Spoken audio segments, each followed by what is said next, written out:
Eru, I see you. Die hard. Trav. We gonna do this one the right way.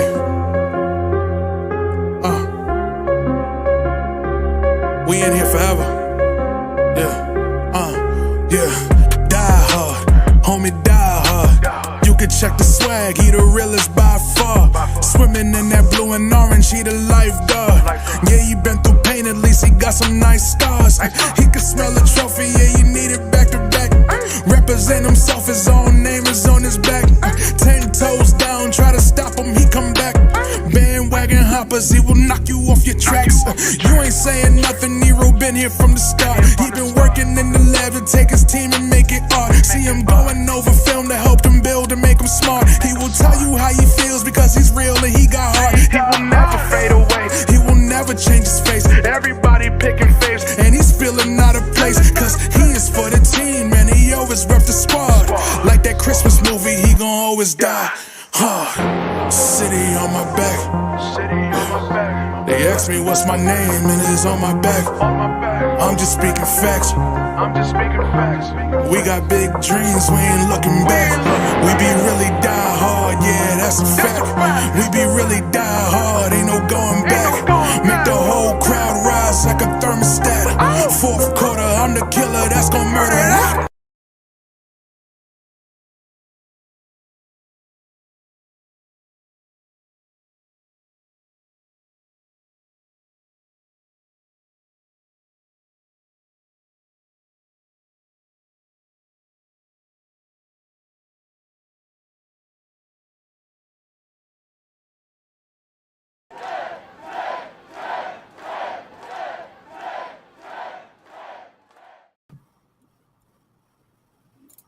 What's good, y'all? It's your boy Eru. He was in the place to be in the MIC today talking some Knicks. We got the Miami Heat here. So Miami Heat went and got some reinforcement. They got that dude.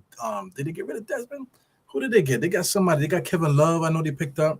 You know what I'm saying? They got a couple guys there that are like rivals there. They went and got Oladipo in the beginning of the season trying to get better. People talk about how the Knicks do bargain basement deals and stuff like that. The Miami Heat are the kings of that shit. Look at their entire roster. I don't have the roster up yet because the game didn't start. You know, I'm waiting for a Bleacher Report to upgrade that. But as you can see, your boy is extremely tired. I got the glasses on today, man, so I'm going to be knocking it out. Got to be at work tomorrow crazy early, like 5 o'clock or something, so I got to be up at 3. But I'm up here doing some podcasts with you guys, but I should be sleeping. I don't know what's going on with my nerve endings, man. Nothing is working with me right now. Like, sheesh. A lot of stuff going on with me, man. But your boy is here, dedicated to these watch-alongs. I missed the last one because I was actually at the game, and we bust Brooklyn's ass, man. That was freaking awesome. I'll talk about that as the podcast goes on. I'm watching the guys load up here. Shout out to Mitch Robinson. Mitch Robinson, you know, you guys know I don't like him. I don't like him. It's not that I don't like him. I don't like his game on just how he approaches the game, that type of thing. Man, I got so many podcast ideas and stuff like that, but I just cannot find the time for this little period of time here. Ever since January, it's been kind of crazy on my end, guys. But your boy's here. We got the things going. They're about to do the tip now. But yeah, man, I got a chance to see Mitch Robinson at the shoot around at the game against Brooklyn. He was working with Othello Harrington. Excuse me, the guys didn't even make eye contact while he was going through the motions. It's like there was no talking, there was no coaching going on. It was ridiculous to me. You know what I'm saying? Like, why even have Othello Harrington? Why even have him there, man? Shit. So I mean, anyway, I'll see if I can get a solo pod with that information put up in there. But right now, this is the watch along, man. So listen, it looks like the Knicks and Miami Heat are aggressive. And Julius Randle's fighting for position there. He's hungry. He's thirsty. He's got who's that guarding him? Let me get these numbers together. They got Kevin Love there. Kevin Love is going to be looking to throw outlet passes and stuff. Kevin Love was a guy that I wanted to get. So here goes this kid wide open. So Miami Heat draws first blood. 3-point shot by my man there. What's up with this stuff here? Come on, man. Everybody knows I had that Evil can't remember nothing, so I got to get this live score going on here. Yeah, I don't understand what is going on here with this with their scoreboard. Their scoreboard is not completely updated. It's weird. So So anyway, that fucking sucks, man. Guys always messing my show up, man. Golly. So let's get the stats here. I'm gonna use the MSG Go stats so I can have a reference here. So yeah, Miami Heat. You got Tyler Hero. That's the name I was trying to get. Tyler Hero is out there. Who's number 19 that's guarding? I guess that's no Bam Adebayo. Yeah, that's Adebayo. Adebayo's number 19, right, or whatever number he is. He was guarding Julius just now. So here we go. RJ. They got RJ isolated, being guarded by Gabe Vincent or something like that. I mean, that's not the right thing. Like if we're isolating RJ Barrett to post up, RJ Barrett ain't got no moves. What the fuck are we doing? You know what I'm saying? So to me, I just don't get it. Like we're on the road, right? Like we don't need RG to post up because we don't get our wins from RG getting ISO post ups. So here we go, starting off the game perfectly. As I'm getting lagging here now. So listen, we start the game perfectly, right? Where we decide to do isolation plays for RJ Barrett. It's ridiculous. Am I not bugging? I know the Knicks are up now 5-3. As this guy Jimmy Butler hits a three, so it's 6-5. So listen, this is gonna be a big time game here. The Miami Heat, we're playing in their house. Like I said, they got Kevin Love. They got a couple new pieces over there. They're gonna play extremely hard. I'm quite sure Spoelstra was up all night jerking off to the Knicks footage. Trying to get things together here. They're playing nice, solid defense, trying to keep the ball out of Julius's hands. So, like I said, that ball is finding RJ, man. So RJ needs to figure it out. So we got Bam Adebayo with the rebound. Listen, I'm tired of this damn lagging shit, man. So I mean, MSG Go app is a piece of shit. So I'm tired of it. So I'm already gonna tap out on that already. So we're already 9:30 in the game. So I gotta sign into my phone here because for some reason this thing is not working. So it's like extremely annoying. Yeah. So I mean, it just goes to back to Tom Thibodeau and just what he's thinking. For somebody like Spoelstra, Spoelstra, like I say, he stays up all night long to jerk off about the Knicks, right? So everybody knows that. You know what I'm saying? So Tom Thibodeau is cut from the same cloth. These guys are both Riley disciples. The reason why that Spoelstra has a job is because of that reason that he stays up all night long, preparing and this and the other. So Tom Thibodeau said, you know what, I'm going to do the same thing. I'm that's what I'm known for. So I'm going to sit up and stay up all night long, jerking off to Miami Heat footage. And the first thing I decided to do is that, hey, screw Julius and Brunson. Those are my bread and butter guys. So instead of isolating them, you know what? Let's post up RJ. RJ doesn't have any post up moves, man. So I mean, it's completely ridiculous, man. So anyway, I'm trying to sign on to this thing. It looks like I finally caught up here. I'm way behind on the live here, so hopefully it starts to stick. Because there's a trick to it. For those that use the MSG Go on your computer, there's a trick to it. You have to have it in an open screen because they have the option to have like the score and stuff like that on the side, the box score. When you have that up, it messes up the thing. But for some reason, when you put it to like the big screen, eventually it just clears up. So right now it's clearing up right now. Julius Randle's at the free throw line, 6-6 right now. He's about to make the next one. I'm at the 9:23 mark. So I'm gonna give MSG Go another chance here. I'm gonna give them another chance and see if this stays nice and clear for the rest of the game. Because number 2 there, that is Gabe Vincent. Slide over to Tyler Hero. Tyler Hero is looking to give Kevin Love a shot. Kevin Love gives a pass to Jimmy Butler being guarded by Grimes.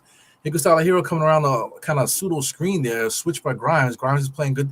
Knicks are playing good defense. Here goes RJ against Jimmy Butler. Jimmy Butler does a little push kind of thing, but then the referee underneath the basket, she didn't even have a good view of it, but she's the one that calls the foul. It's fucking ridiculous. The referee in the corner is the one that had the proper view. He didn't call anything. The female behind the play is the one that called the foul. It's ridiculous, man. So anyway, she's lucky that she's hot, man. Yeah, call that chauvinistic if you want to, man. But thank God, thank God that she's attractive. Jeez. I'm so happy that Jimmy Butler got rid of those fake dreads that he had. I think that's why he was out those days, man. And I think they said he was injured, but he wasn't injured. He was trying to take that shit out of his hair. Lord have mercy, man. I'm so glad that he fixed his hair. But yeah, man, here we go again with this fucking MSG Go shit, man. So MSG Go is betraying me right now, guys. I'm gonna have to go full blown cell phone game here in a second. Okay, I'm going to give it some time. Give it some time to catch up. Sometimes it takes a while for that to happen. Ay, ay, ay. Here we go, 8:50, and it's still messed up. So I'm tired of that. So let's get this going here. Just bear with me, guys. Give me a second. Gotta make sure I get this right thing here. All right. 1 second.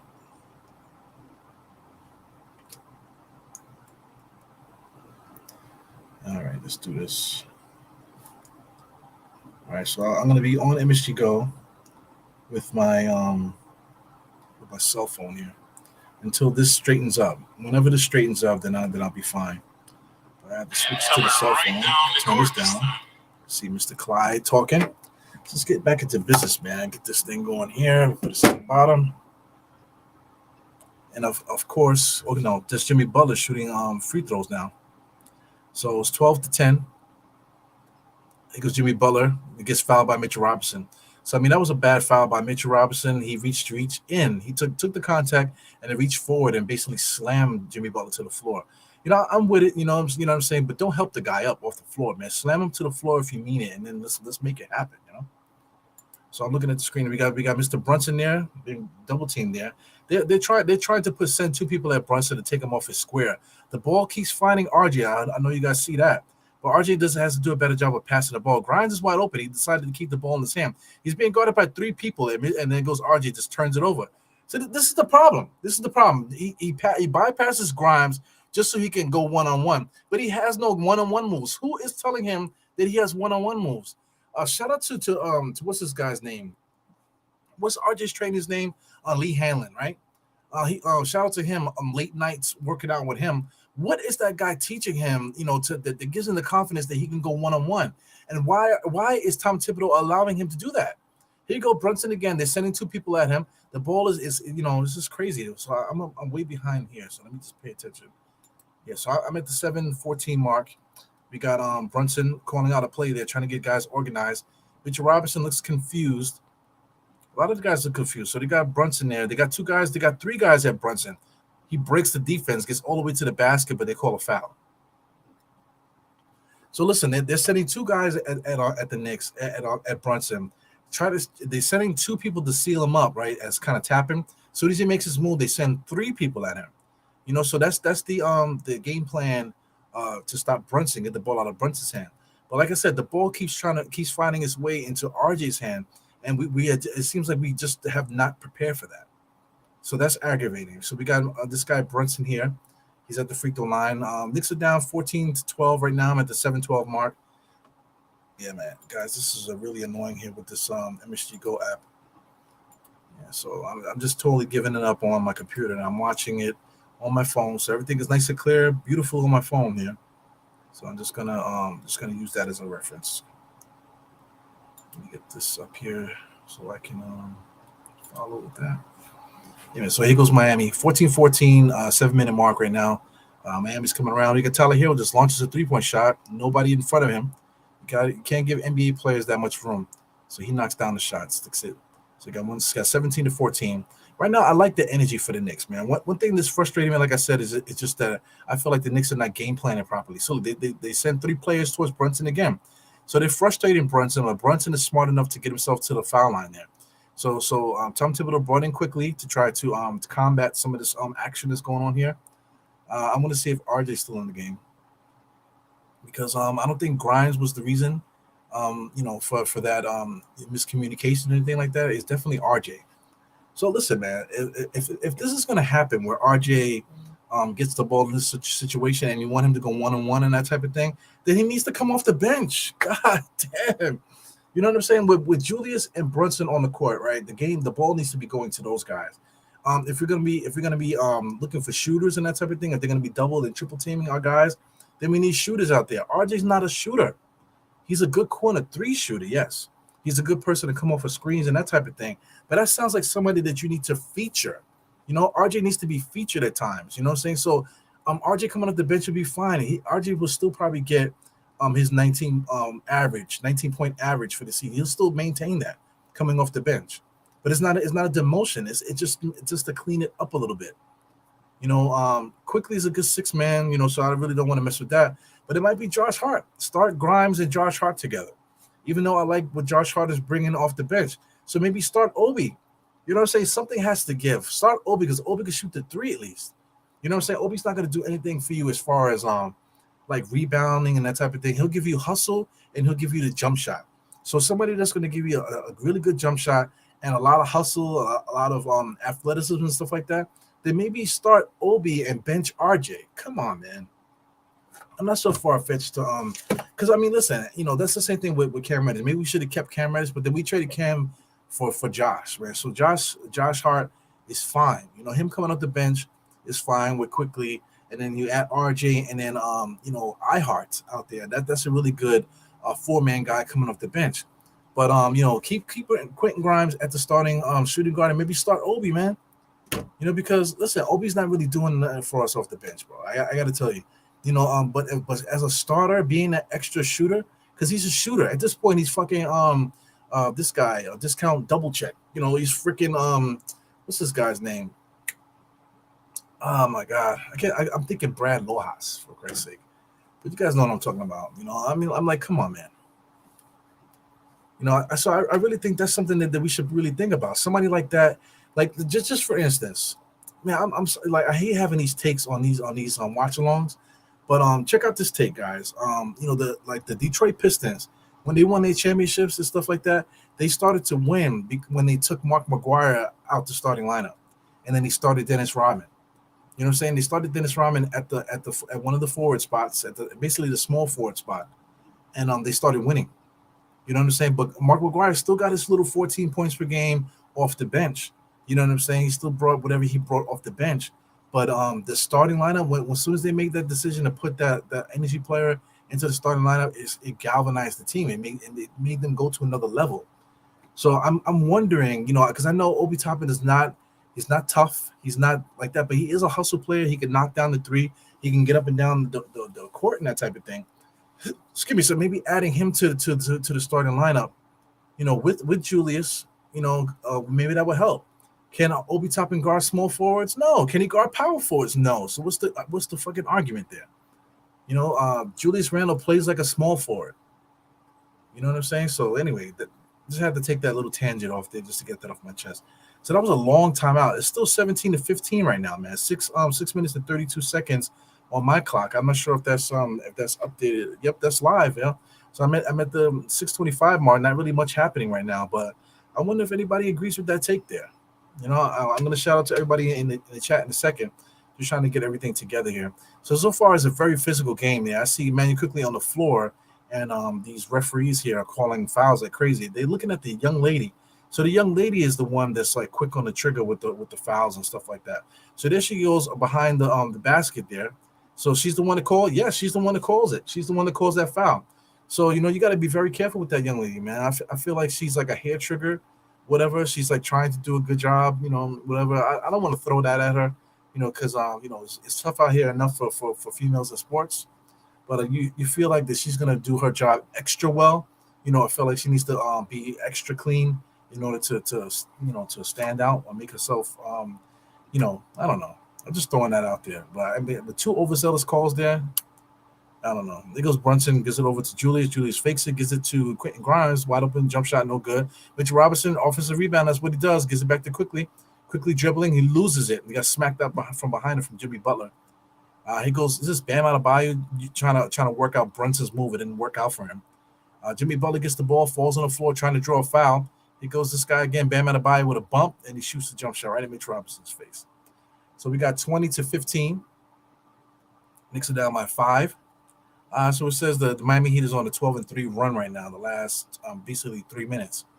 Julius Randle. See, something happened here. Whatever the Miami Heat did with this double team, sealing off the guys and taking Brunson out the game, it kind of messes up because the Knicks had no counter to it. They chose to make R.J. Barrett a one-on-one player, and he doesn't do that. Like Julius Randle hasn't touched the ball and God knows how long. He just made a layup just now at the 5:18 mark. Let me see Julius Randle. In a game like this where we need points from him, he does have 5. But if they're going to shut the door on Brunson, then he should the ball should be going to him. We did a great job of that against other teams, especially in this streak here. But this is where you make adjustments throughout the game here. So anyway, watching defense here by Jimmy Butler. Jimmy Butler is savvy, man, able to take the little sidestep, go all the way to the rim. He blows the layup, and then they call a foul on IQ. It's ridiculous. So quick personal fouls on Emmanuel quickly right now. So quickly's gonna have to come out of the game. But listen, RJ needs to play better, man.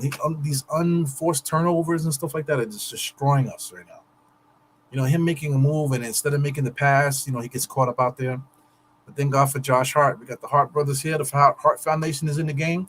IQ got 2 fouls. Next man up. Josh Hart is ready to go. iHeart is ready too. So the Knicks have good depth, man. We have a lot of guys that play exactly the same way, the same energy and stuff like that. Mitch Robinson comes out, for iHeart. So we don't lose any energy once guys come in.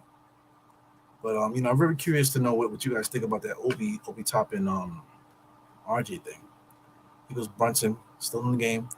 Working. He's sending 3 guys at him. There goes the shooter, Quentin Grimes, wide open shot, finally makes it. Yeah, man, this guy works extremely hard in the pregame, man. I felt like the guy shot over 100 shots.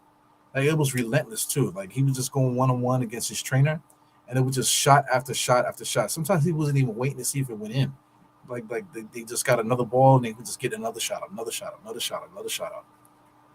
So eventually all that hard work that he does, and that's in shoot around, before games, so eventually that shot is going to become automatic, man, as Kevin Love scores there. Knicks are moving the ball there. So that's something new with the Knicks, man, swinging the ball around the perimeter to get guys shots. Who's this? Josh Hart with a nice little fake there. He gets fouled there, it looks like. Did they call a blocking foul or a charging foul? It definitely was a blocking foul because he was in the cylinder. So it goes Kevin Love was holding his vagina there. Hopefully he's all right. Kevin Love, number 42, with the broken vagina. You go Josh Hart. Nice little pump fake. Stayed on his toes. So he's sliding. He didn't even get hit. He's holding the side of him, and he didn't even get hit on that side. Oh, okay. So he's like complaining about iHeart. iHeart tripped on him. So that's why he's hurting. So listen, did he break his ribs? Look, he's squeezing his vagina. Hopefully he survives. Hopefully he survives that hardship there, getting kicked in the cooch like that. As Josh Hart shoot his free throws and say what's up to guys here.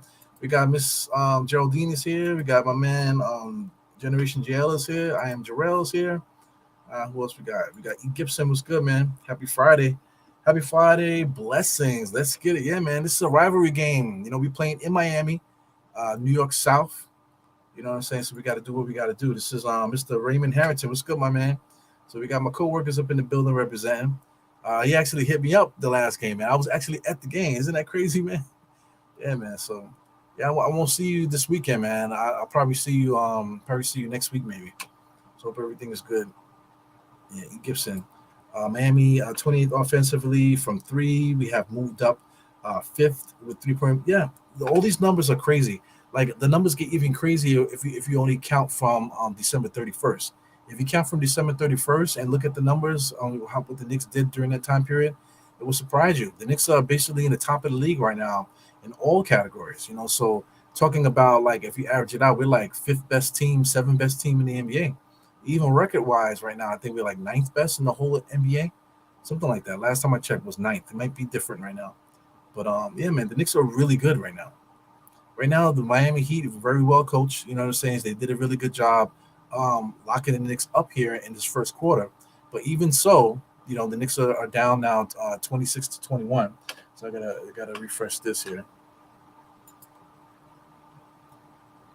Yeah, so I took that off. Make sure this is up. Yeah, 26-21. That's the correct score. The Knicks just scored just now, 23 points.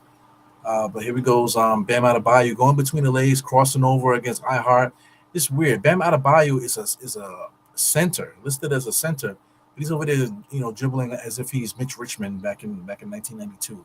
It's crazy. Shout out to Gibson. Gibson, big time contribution early on here. 2-3 games. Just finishing this point there. Yeah, man. Yeah. Yeah, we got to keep it up. It's like energy. The key word, energy. Keep playing with the energy. It's almost to the point now where the Knicks are like a force. The Knicks are becoming a force. And, like I said, I mentioned earlier, I was talking about it, Obi Toppin, maybe have Obi Toppin start. Right now, Obi Toppin's not even in the game. So I don't know if Obi Toppin's hurt or what's going on with Obi Toppin. I didn't check the injury report before it started. But Obi hasn't come in the game yet. Shout out to this guy Kevin Love, brand new player on the Heat. So he made the decision to go to the Heat because he was going to be guaranteed a starter spot. That's probably why he went there. So 6 points, 4 rebounds. That's pretty good in 8 minutes for that guy. He's not going to play much defense. He's going to sacrifice his body, as you saw. But like right now in the first quarter, if he got double this to 12 and 8, then he's playing fantastic for them. Big time pickup. I would have loved to get Kevin Love on to be our backup, but like I said, he chose the Heat because he wanted a chance to be a starter again. So I get it. Looking like freaking Mr. Fantastic of the Fantastic Four. Missed three by Miami Heat. Here goes Julius Randle with the rebound, 26 to 24. 3 minutes, 17 seconds left there. Julius Randle already being met by a double team. Now he's being met by a triple team. Can't find the shooters there. There goes Brunson in the corner. Brunson sets it up. So here we go again. Miami Heat sending two defenders at him. The Knicks have to do a better job of finding the shooter. Here goes Julius Randle. Nice little style step to get the ball into the lane there. Nice pressure shot. Knocks it down. Knicks gotta let that ball go, man. It's something that they need to practice that, man. So here goes Tyler Hero coming around the screen. Knicks are just playing man defense, really good. Big time defense there by Josh Hart on Tyler Hero to force that miss. Here comes no, that's Quentin Grimes. Here goes Quentin Grimes pushing the ball to Brunson. Brunson all the way to the basket. He gets swiped at. The referees didn't call anything. They didn't call anything. How does he get swiped and falls to the floor and no foul get called? Julius Randle said, "Fuck that, man!" Knocked down a 3-point shot right in the damn face. Let's go, man. You talk about a guy that's super focused. Guys want to call us the mid. We got the mid three. We have like the freaking Dollar Tree all stars on our squad, yeah. Talking about superstars, you know what I'm saying? Playing winning basketball in New York, and we quote unquote don't have any superstars. How much better is not better, but how much more of a superstar is some of these guys compared to our guys? Julius Randle would have traveled just now, but he just knocks down that three. So listen, man, Julius Randle, a bargain basement Dollar Tree 3-point shot right there, man. 32 to 26. All the Knicks fans in there yelling and screaming. I saw a Woo York jersey. The energy of Julius Randle is impeccable, man. So anyway, it looks like he's going to the bench. He might have to take a piss. I see him walking down the bench. He might be going to the back to take a piss. So anyway, shout out to El Matrix, man. What else? You guys are enjoying El Matrix. What are you talking about, man? Tips need to find JR's role. Hey man, right now Julius Randle is basically a flamethrower, playing that Charles Barkley role, if I could say that. I know that's blasphemous, but if you look at the numbers, Charles Barkley actually did get a lot of steals. He did get decent blocks too, not as much as time went on, but he did get a lot of steals, and he got a little bit more assists per game. You know what I'm saying? But Julius Randle is basically doing the same kind of frantic style of basketball. Shooting way more threes though. Just because of the era. But Charles Barkley shot his share of threes as well. But just the fact that the usage that Julius has, man, it's kind of similar. If you want to talk about Brunson, you can look at Kevin Johnson, the way Kevin Johnson played in Phoenix that time, with those guys, man. So they have like that type of thing going on between Julius and Brunson. See, right now, a team like Miami Heat, this is what we're going to face in the playoffs. If the Knicks make it to the playoffs, which everything looks like it's going to be good. Once you get to the playoffs, they're gonna turn all of their research and stuff like that into stopping our guys. So this is something that we haven't seen yet. Sending two guys at our two Knicks players, and then forcing three guys in there, where it forces Brunson and Julius to make the right pass to find an open man. So now it comes into play where as a coaching staff, they have to put into the Knicks players that this is going to happen. So if this happens, there needs to be a counter. Right now, the Knicks are not rotating enough, to get open once these guys are getting double team and triple team. So that's the next evolution of what's happening with the Knicks, man. So I already see it, man. So I mean, listen, they have so many coaches and stuff like that. So like you just would hope that these guys are having these same conversations like I'm having with you guys, or like we're having with each other while we're watching. So here goes Gibson here. He's mentioning the Aguirre stuff. So Aguirre was my dude. I watched him on WGN at DePaul as a kid. Okay, so you got an old school head here. So I don't remember those guys when they were in college, because I was I'm not that old. I'm like 43. You know what I'm saying? Not afraid to say my age. I'm 43 years old. So when those guys were in college, man, that was like in the 70s, man. So you probably got me about 10 years or so. Yeah, man. But in the NBA, he was a big time scorer in Dallas. But then when they made that trade for, I believe it was Adrian Dantley, they traded him for Aguirre, and Aguirre, as soon as he came to Detroit, he stopped scoring. He was back to 14 points a game, that type of thing. You know what I'm saying? But he did bring a lot of grit. A second tier scorer, similar to RJ. Like I said, similar to RJ. Once he got to Detroit, but put the kid with the energy there. There goes Brunson sacrificing his body there. So are they calling a yes? They called a blocking foul on Brunson, if I'm not mistaken. So they wiping it up. I'm not sure if it's blocking. So Brunson looks like he's going to take the ball out of bounds there. So let's see. Got this kid here, number 44. Knees Brunson right in the stomach, man. So did they call offensive? I can't see the referee. I can't hear it either. Yep, they call offensive foul there. So that's what's up.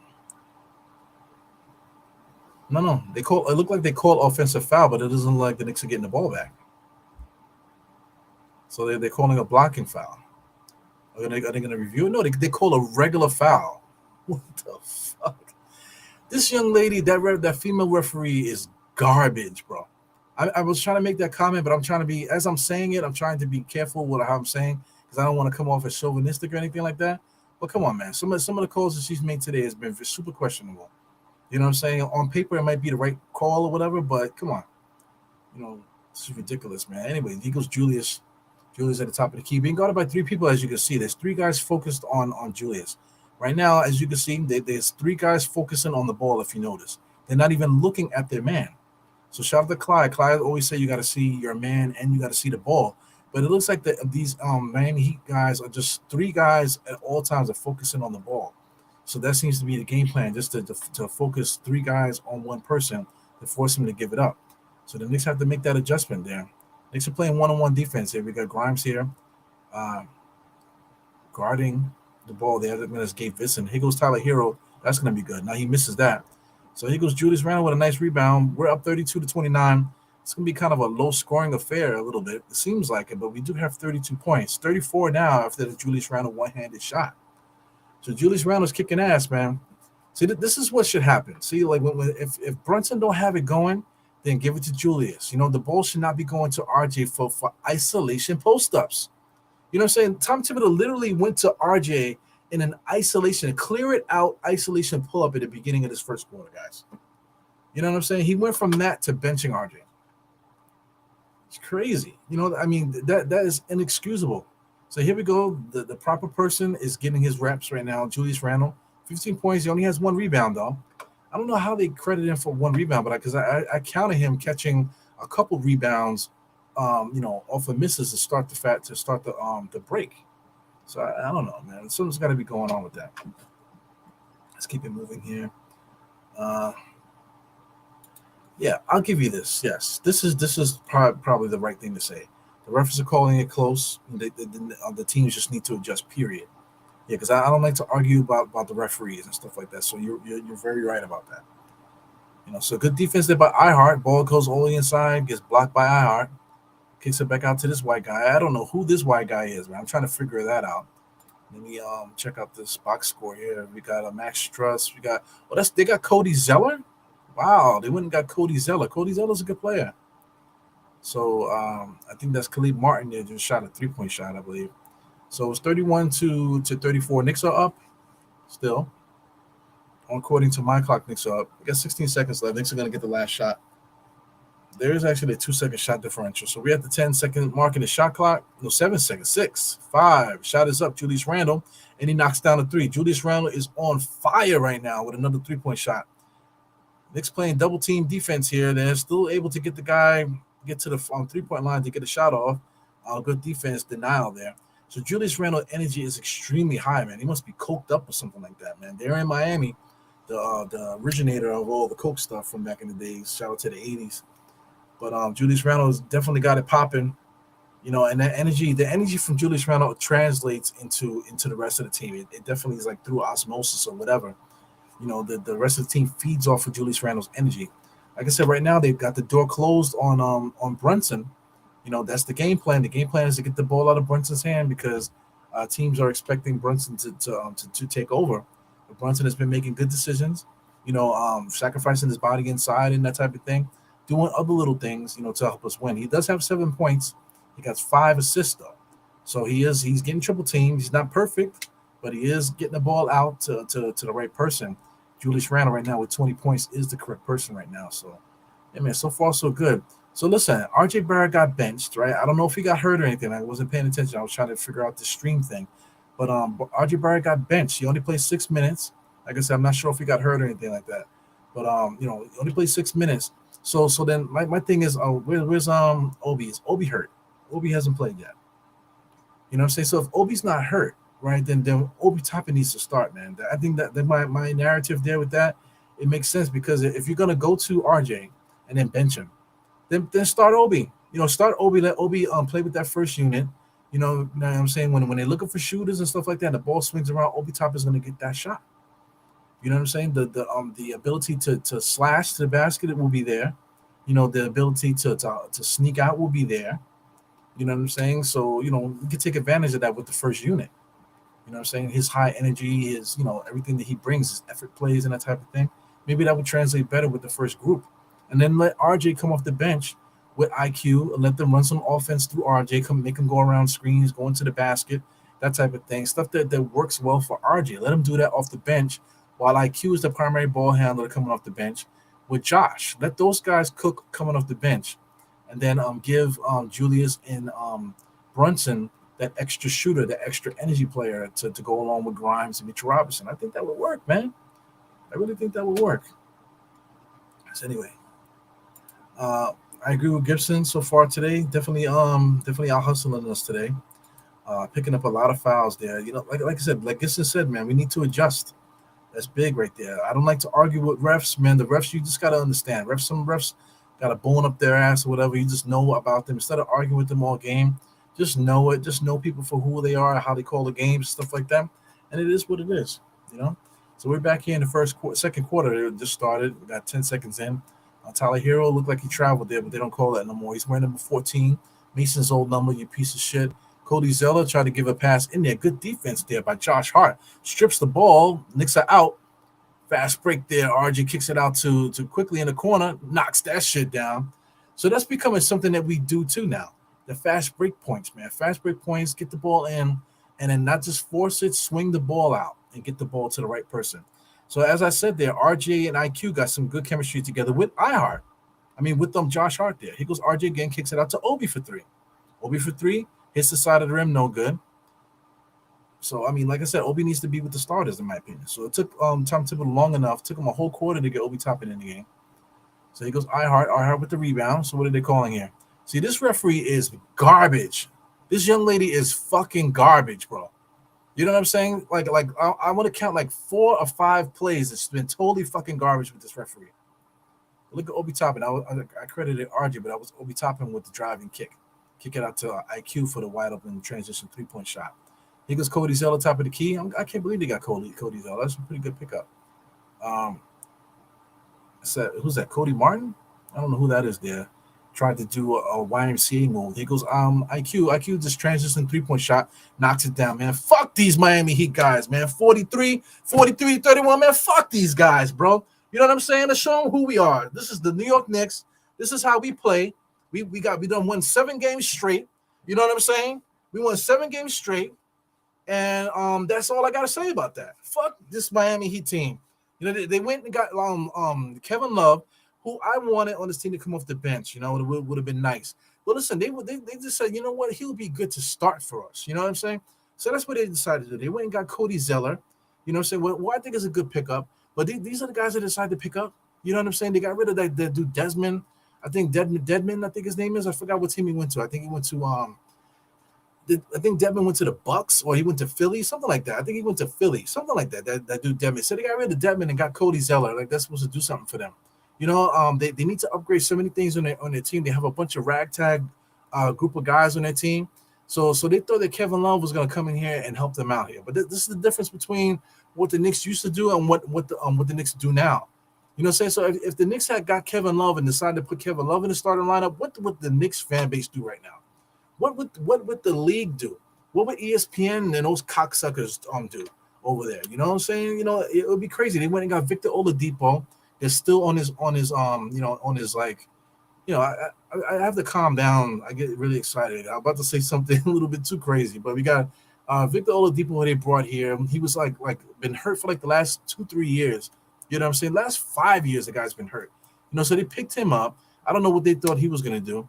They didn't make a decision on Kyle Lowry. Kyle Lowry is definitely getting old, man. So when are they gonna start to look to get somebody to replace him? So they didn't do that. They didn't give a proper upgrade to Kyle Lowry. Even during this time here when they had the opportunity to pick up somebody in free agency or something like that, they did not do that. And it was ample opportunity to get somebody to fill in those spots. So listen, this is the Miami Heat here. And the reason why the Miami Heat right now 43-31 is down on the Knicks right now, is because of the roster moves they made. Jimmy Butler's getting old. This guy, what's his name? Bam Adebayo's and Tyler Hero are two pieces there. Are they that good? No, not really. They're just pieces. They're pieces. But I mean, Jimmy Butler, like I said, is getting old. Kevin Love is already old. And you got guys like Gabe Vincent, Max Struss, and Caleb Martin. Come on, man. What are they doing? Adonis Haslam still on the team, like freaking Herb Williams. Crazy, man. Duncan Robinson is making a freaking king's ransom, just chilling on the bench. You know what I'm saying? Just like he's like Fournier for them. You know what I'm saying? But I mean, they're not that good where they can just bench Duncan Robinson. What the fuck happened with that? I just don't get it. It's like crazy. They got this guy Nikola Jovic, and he's not good enough to play anymore, I guess, right? So listen, I don't want to get too excited, but I'm excited right now. Listen, we got to whoop these guys' ass. Same thing like we beat Brooklyn. So every time we show up in Miami or Miami shows up to the Knicks, man, we got to show out for these guys. As they hit a three in my face, who's that? That's Max Struss there. That's 34-43. So we flip-flop the score there on these guys. Got the copy cool, 43-34 right now. IQ top of the keys calling out something, taking a pick from iHeart, switched the pick. IQ is crazy. He just asked for a pick, then he told him to switch, and then he goes the opposite way anyway. Here goes RJ dribbling. Step back 3-point shot. Bad shot by RJ. Fucking air ball. You know what I'm saying? Like, all he had to do was move the ball, but he decided to do a step back 3-point shot. Contested. RJ's a fucking piece of shit, man. Listen, for everyone to say, RJ, this, that, and the other, you got to give him time. You got to give him time. This, that, and the other. Like, guys that are 20-point game scorers in the NBA don't do what he does, man. He's always a step slow. Right now, he's step slow on defense. They missed the shot. Good rebound by iHeart. But here he goes running up the court. He's slower than everybody. IQ, full head of steam, just lays it up. Meanwhile, guys like IQ are just getting better and better and better. Mitchell Robinson, like everybody knows I hate his game. He gets better and better every year too. Very slowly, methodically getting better. He doesn't have brought anything to the game except what he does. But he's been quietly getting better at the things that he's doing. You know what I'm saying? Big time still by IQ. IQ is taking over this game right now. He attacks the basket. He gets fouled there. Look, the referee act like they didn't want to call it. So listen, that female ref was right there on the left hand side. She didn't call it. The other ref on the opposite side, he's the one that calls that. See, look at what I'm trying to say. You see the female ref? She's right there, got a nice beeline look on the action. She didn't call it. She had her hands on the side. The other referee across the court is the one that called it. Sheesh. So anyway, let's run these guys off the court, man. This is what it's all about.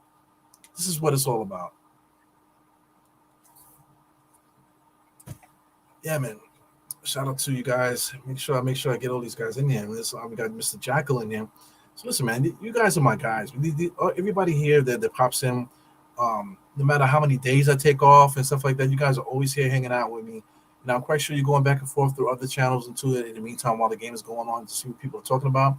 I appreciate you, but I appreciate you guys coming in and always making yourself known that you're here with me hanging out, man. So I definitely appreciate it. So listen, man, I've been having a hard time trying to stay consistent with the energy and just being tired. Let me get into that in a second here. At the next break, I'll get into that. Knicks are up 47-34. So IQ knocked his free throws down. We got the Miami Heat going crazy, looking for something here. So what happened? Somebody called something. So anyway, let me just tell you, one of my kids was in the hospital the other day.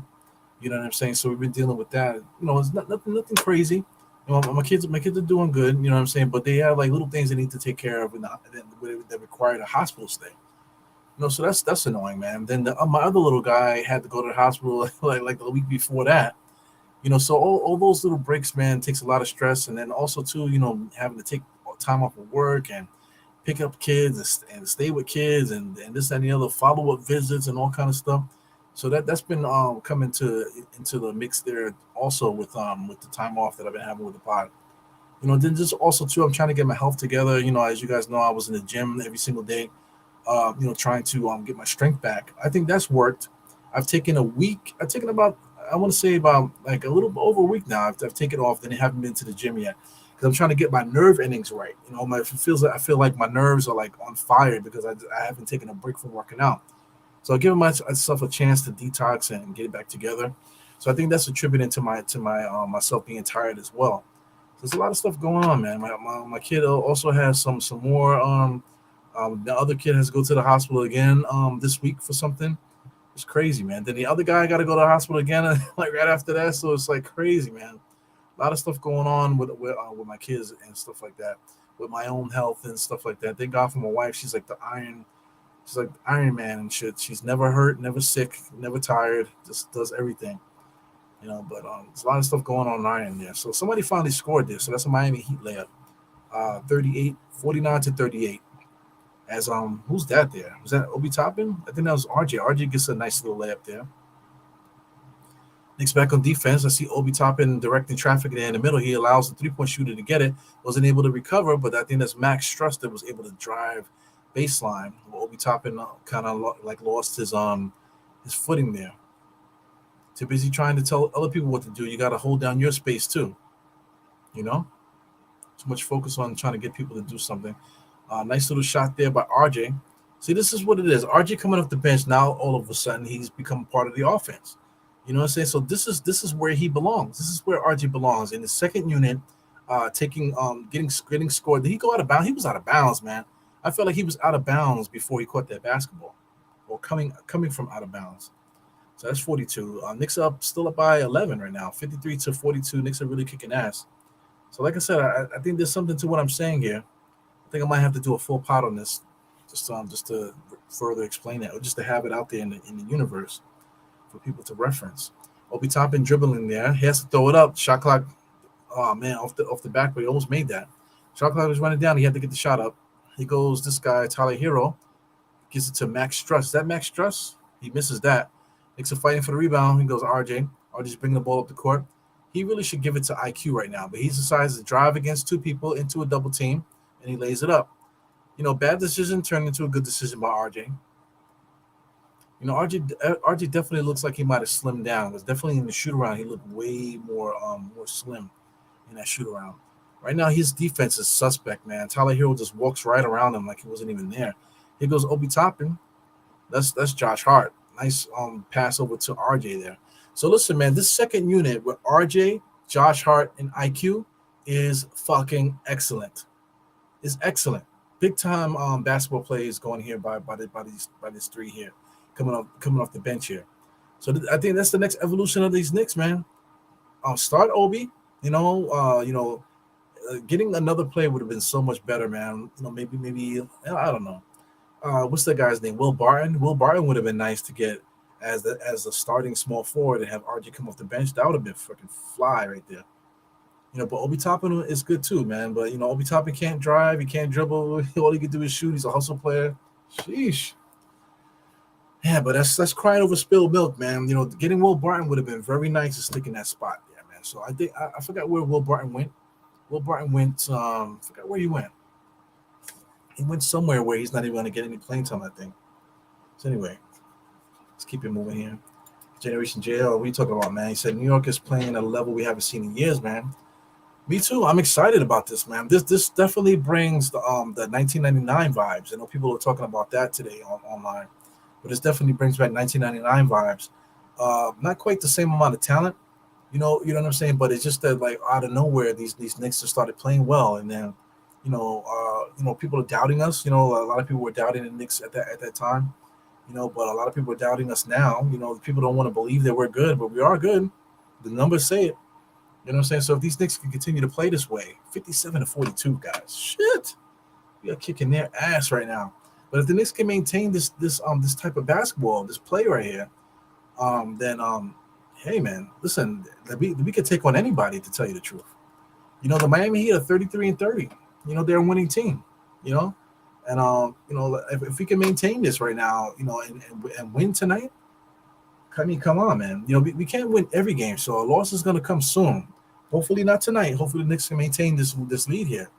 But listen, a loss is going to come. We got to get ready for that, prepare for that. But man, listen, the way that we've been playing right now is unbelievable. I'm taking it like this. There's a handful of games. I want to say like five, at least 5 games that we've had this season that were just total fucking, like, I just wish I could get it out of my memory. The Toronto game, I don't know if you guys remember that. A couple other games too that we had that was just totally terrible. So during this win streak that we have now, it's like we're making up for those games. You know what I'm saying? So I think this is our true record, man. 37-27. I think that's truly where we should be right now. Because just life in general has a way of balancing itself out. So we went through a hard time or whatever, and now we're going through a good time. So through the hard time and the good time, definitely came out and balanced itself out there. Yeah, man. So 37-27, I think that's where we need to be. Right now, 38-27 will be even better, man. We're up 57-42 right now, kicking their ass right now. They only got 11 points in the second quarter. Because Miami Heat with their corny ass offense there. Bam Adebayo looking for a dribble handoff to Jimmy Butler. Jimmy Butler looking for that contact. He gets it from the top referee there. Calls a bullshit foul. It was acting all the way, but he still gave the foul to him. He goes, Harlem CEO. What's good, my man? Who you telling, man? Listen, I mean, RG should be the one that this because he's more with 3. Well, listen, I really maintain that him coming off the bench might actually be a really good idea. McGuire was at DePaul with Terry Cummings. Yeah, man. They had a really good team. They had a couple other players on that DePaul team that was really good. But I don't think they won anything though. I think they got eliminated out the tournament. That's ages ago. For those that even know who the hell Mark McGuire and Terry Cummings are, man. Those guys, that was a long time ago. Talking about the 70s. It's a long time ago. But guys like Terry Cummings and Mark Aguirre are like former All Stars and stuff like that. I don't know. I think Terry Cummings is Terry Cummings in the Hall of Fame. You know what I'm saying? There's certain guys that were so good back in the days that they just forget about. It's like, come on, man. They have stories and stuff. And we never hear about them.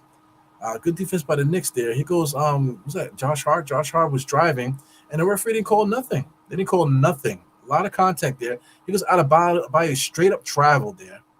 And then there goes a 3-point shot. So there goes the referees fucking around. So they didn't call a foul for Josh Hart there. And then Bam Adebayo comes down and travels, but then passes it to this bum ass motherfucker. And they hit a 3-point shot. You know what I'm saying? So that stuff like that is what kills games there. So Knicks got to be aware of that. Knicks, okay, Tom Thibodeau called a timeout. I hope during this timeout they're having a conversation about not letting these referees get into their heads here. You know what I'm saying? Because that female ref, she is something else. She is something special. You know what I'm saying? Like I said, I don't want to turn this into a misogynist thing here, man, but she's something special. She's usually pretty good, though, I got to say. She's usually pretty good, but today, man, Let me see who else is here. I got Vinny Vegas is here. Shout out to Vinny. Low-key the funniest stream. Okay. Stream Julius on the white. He's riding the white horse today, man. Sheesh. Shout out to Vinny Vegas.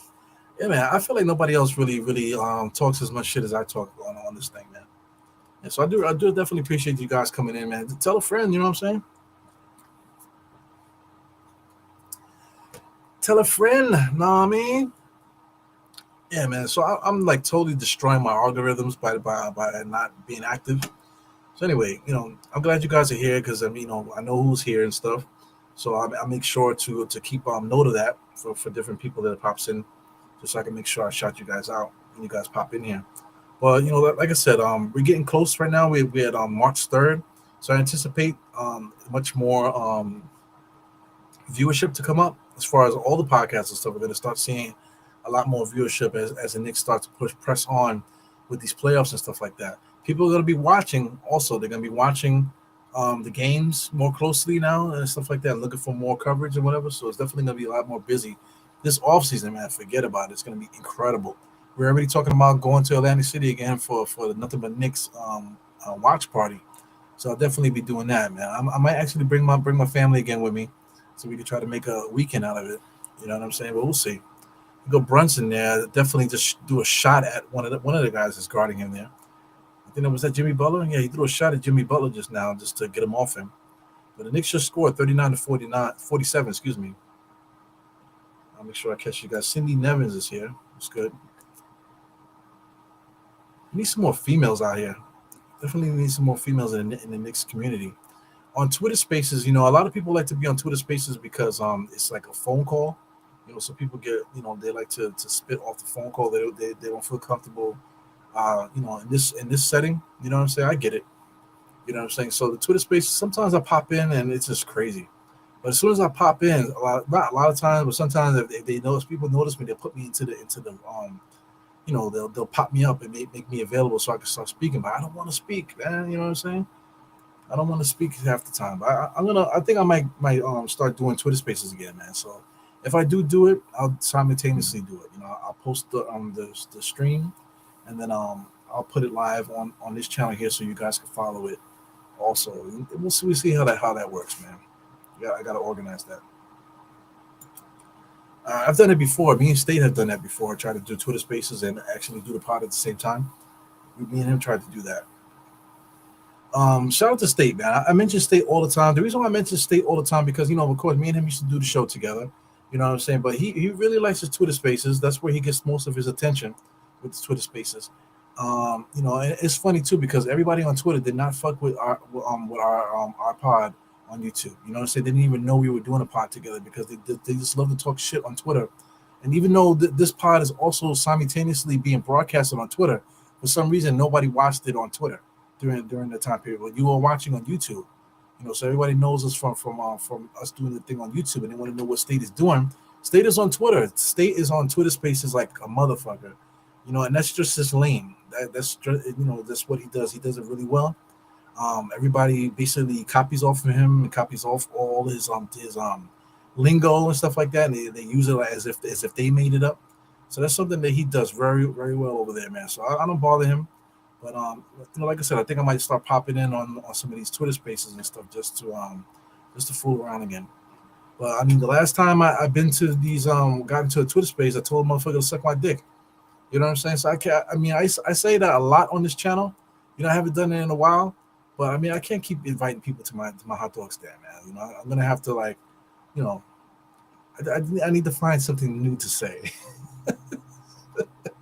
I gotta find another catchphrase. You know what I'm saying? Put it on a T-shirt or something like that. You know what I'm saying? But sometimes all you need to say is just suck my dick. You know what I'm saying? Sometimes that's all you need to say. Shout out to I can't even think of Money's name because I want to tell him to suck my dick again. But shout out to I can't think of Money's name right now.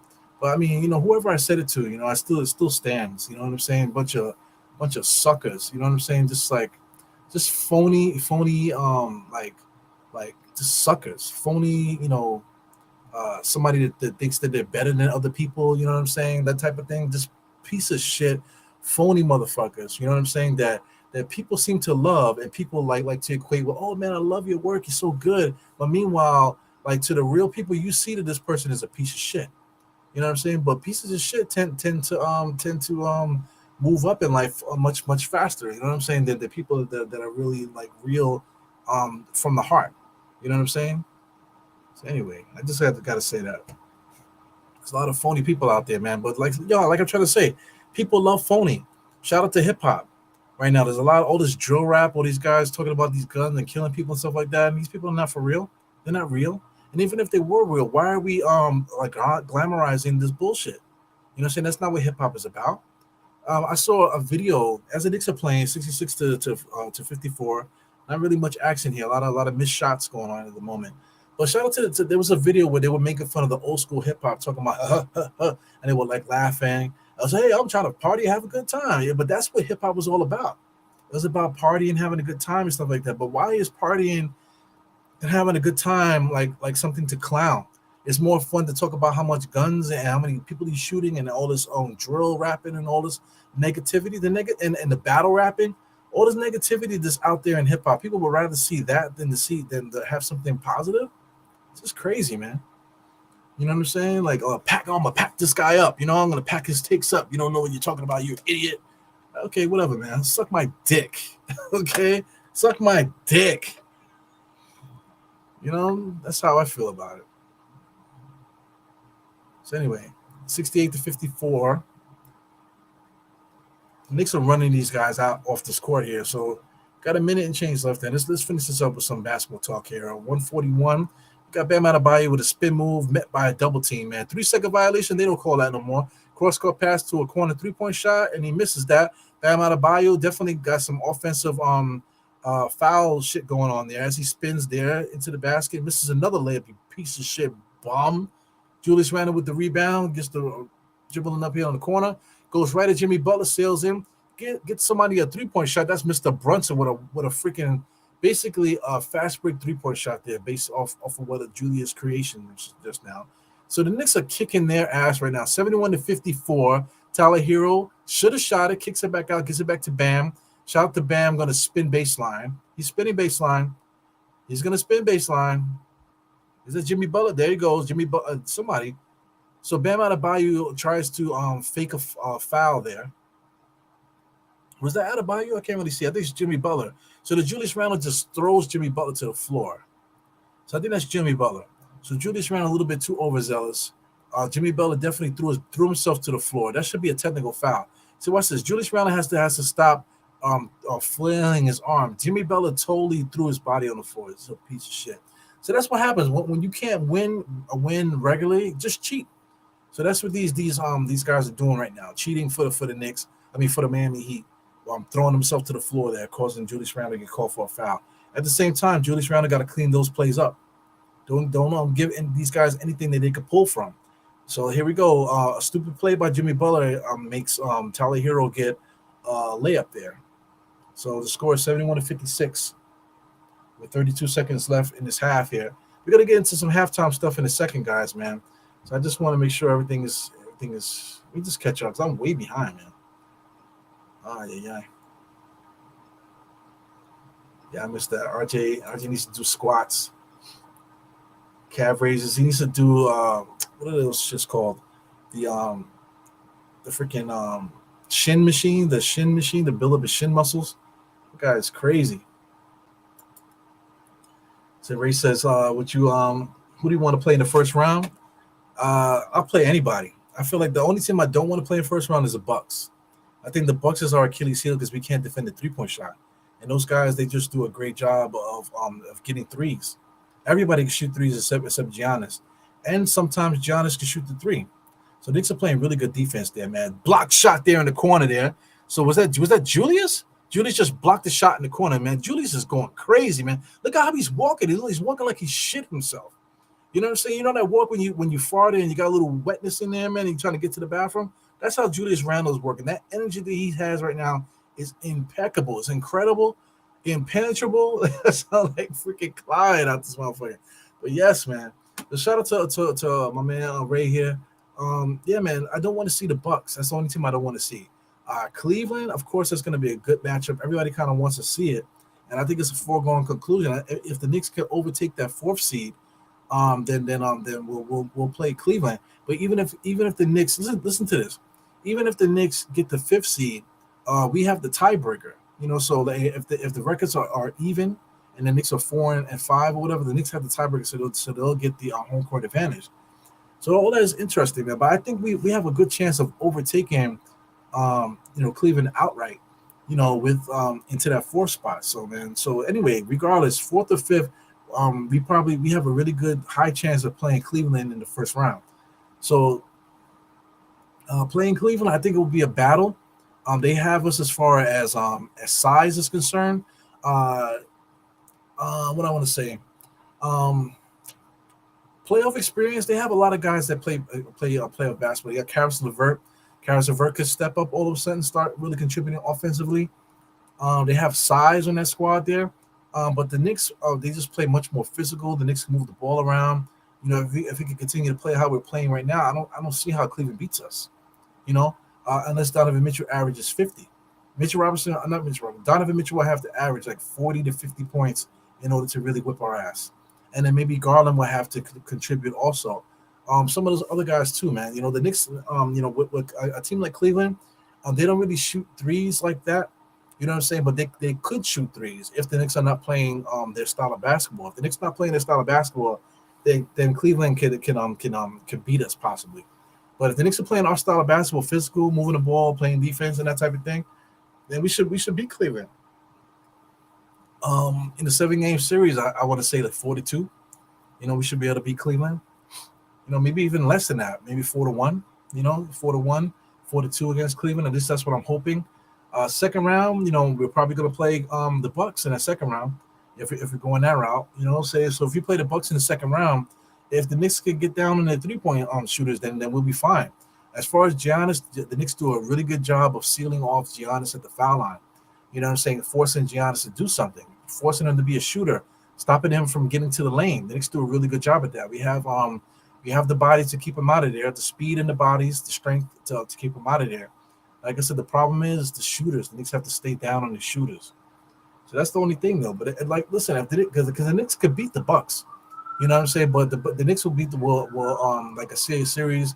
If we went down 4-2 against the Bucks, that's something that I would have to live with because we just can't defend the 3-point line.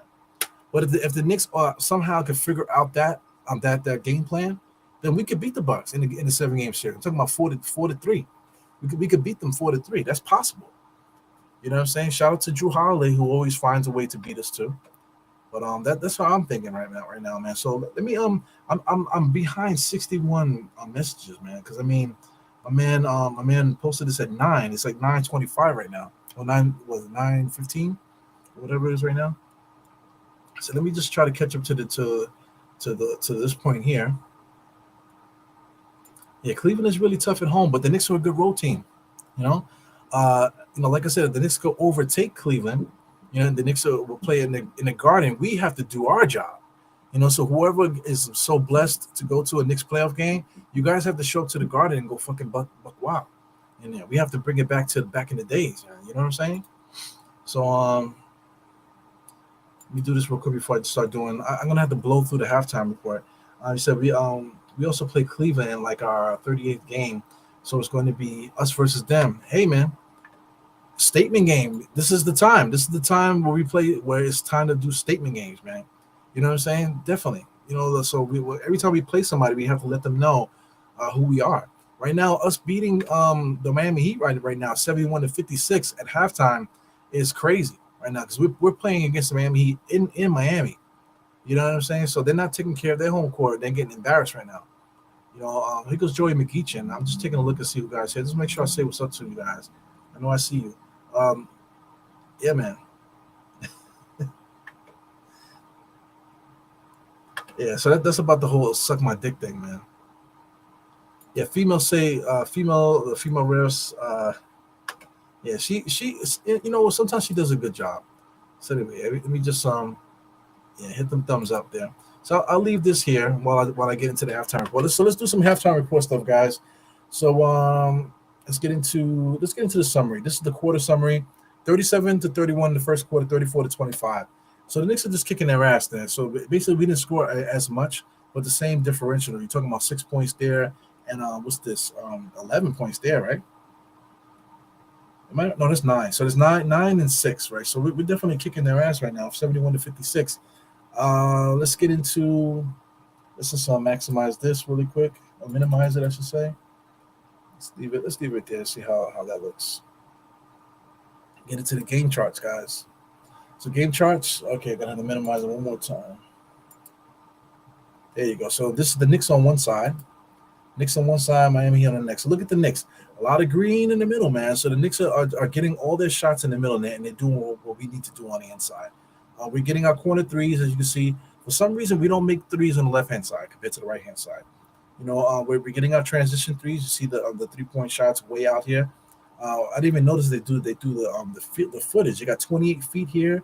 A couple long threes, 28, 26. Who's shooting these? Randall got Brunson there, quickly there. So the Knicks are getting the shots they want, man. We're shooting 63% from the field. I don't think we're going to be shooting 63% for the whole game, man. We're playing against Spoelstra's Miami Heat, so I'm quite sure they're definitely going to make that adjustment for us. They're shooting 40%, but as you can see, they're missing a lot of shots in the paint. They're not really getting a lot of 3-point shots. They're missing all their corner threes in the left-hand corner.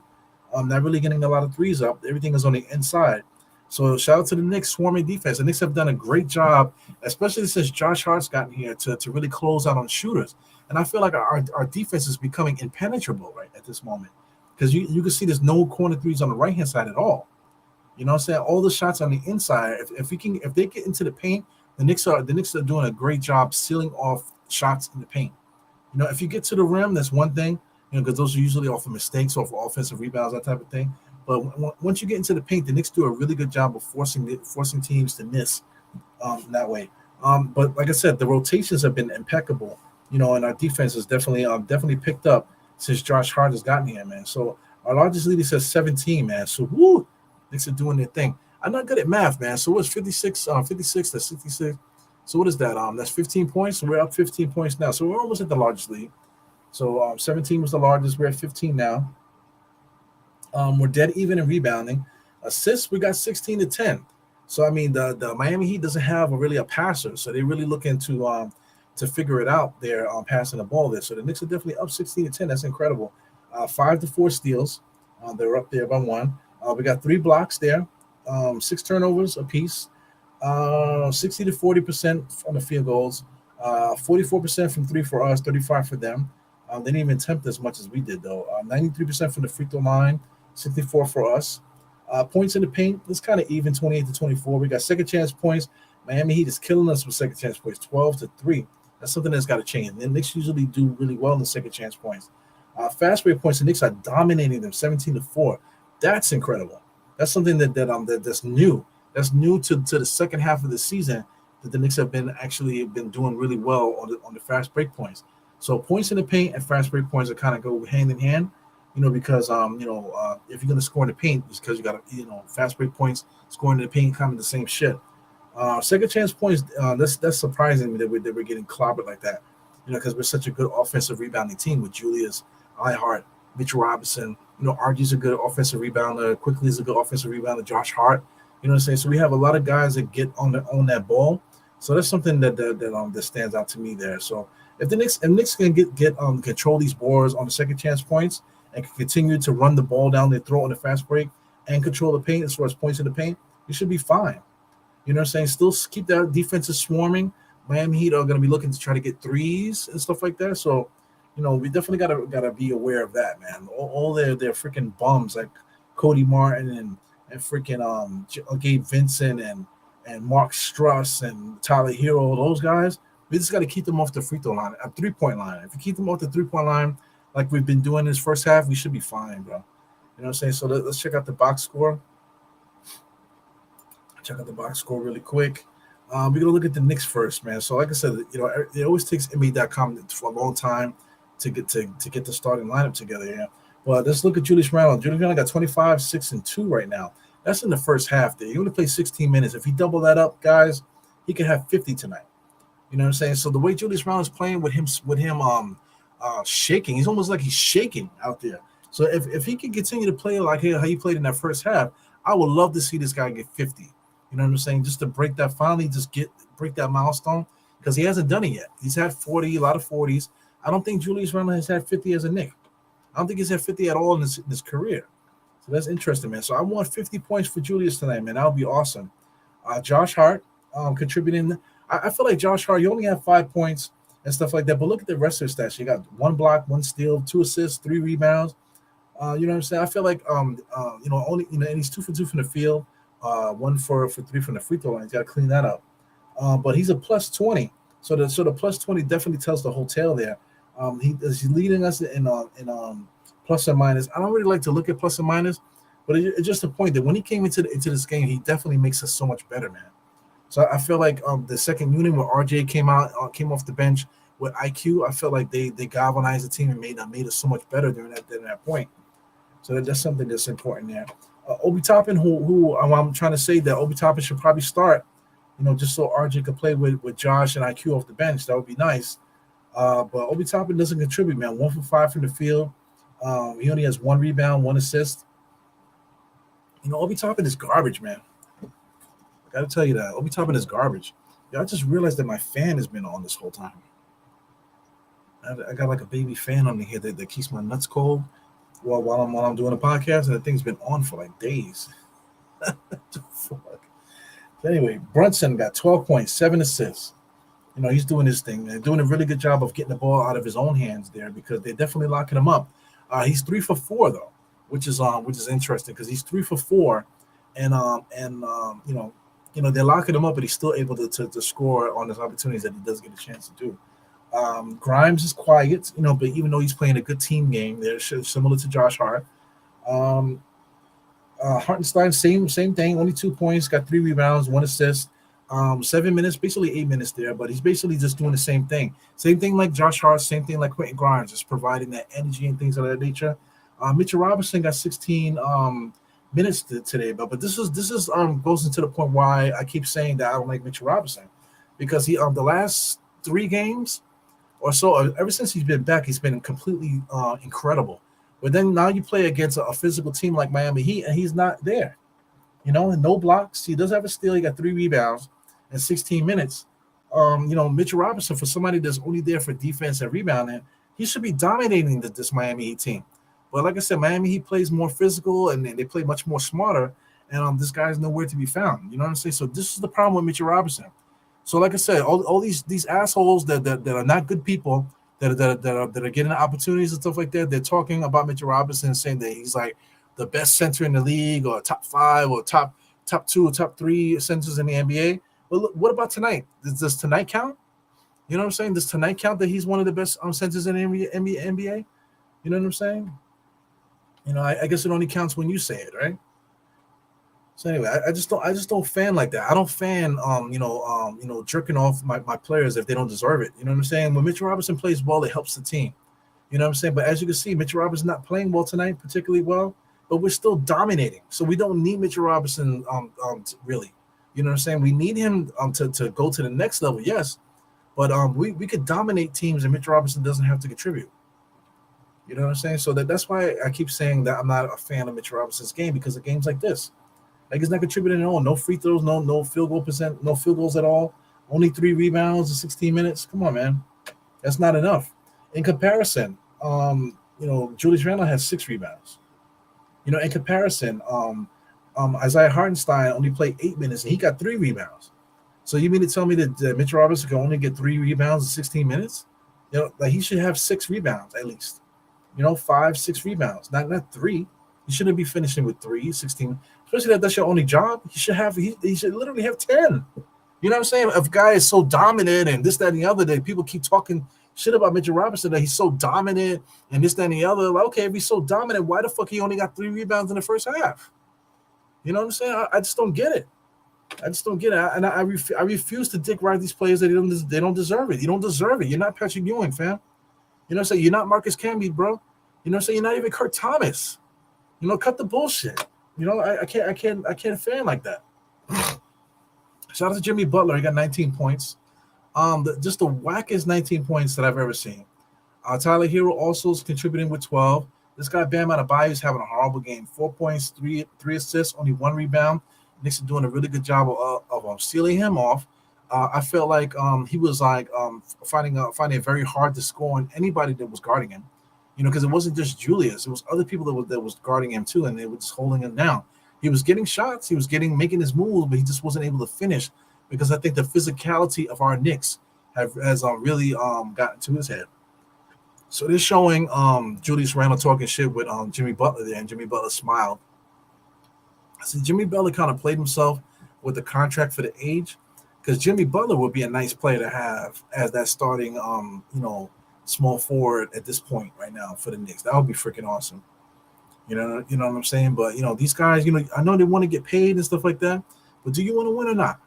When these guys get these contracts, when there's no chance to get better, no chance to ever win, so it just lets you know where they're at there. So I mean, you got to make a decision. So take a pay cut just to win the championship, or do I get the bag to take care of my family forever? Yeah, it's definitely a tough decision, man, for a game that you love and you never won a championship. For the game that you love, it's definitely a tough decision. But choosing the money, it's not nothing to not nothing to take for granted there. As Bam Adebayo right on cue hits the first shot for Miami, 58-71. Knicks are up here. So Knicks got to be careful, man. Knicks got to start running their offense again and just play like how they played. Can't allow Miami to take them out their square. So Miami Heat are definitely double teaming. Good drive by Grimes there to get the wide open 3-point shot by Brunson, but Brunson misses that. So here goes Bam Adebayo. Looks like they're trying with a full head of steam, just runs over one of our players and lays it up, and they didn't even call nothing. So how does Bam Adebayo get a full head of steam to knock our player down and then just finishes a layup and it's all good? So 2 points there. So it's 71-60. So Brunson drives, gets a lot of contact there, and they do call a foul. But do you see like Miami? The Miami Heat is on purpose playing physical. You know, the Knicks are just playing physical just because that's our identity. But Miami Heat is obviously playing extra physical. You know what I'm saying? And the referees are not picking up on that. But the thing is that if the Miami Heat is going to do that, then the Knicks have to take it to the next level also. So that's the evolution of our team. So the Knicks are missing shots here, and here goes Miami. They're going right at Bam Adebayo, forcing him to contribute. So he misses a shot there. Here comes the Knicks on a fast break. Brunson over to Grimes. Oh, man, Grimes, this is a bad shot. So the Knicks are doing a lot of heat checks here.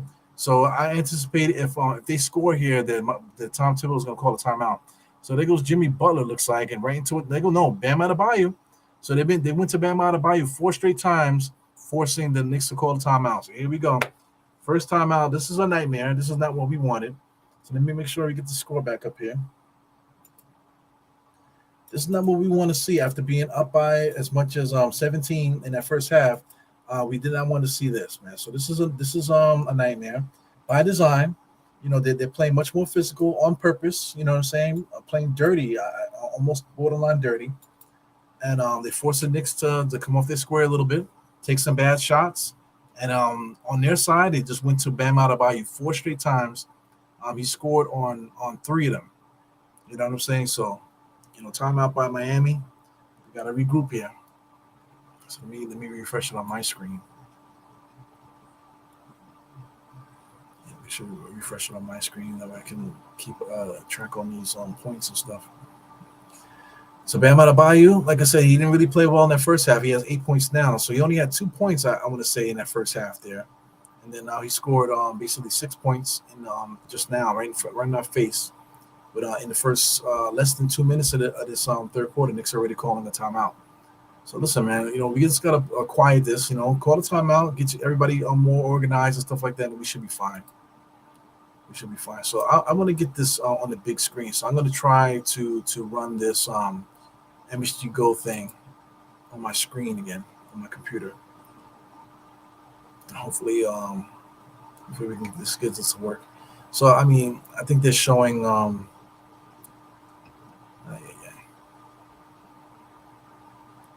Jesus didn't want us to act like adults.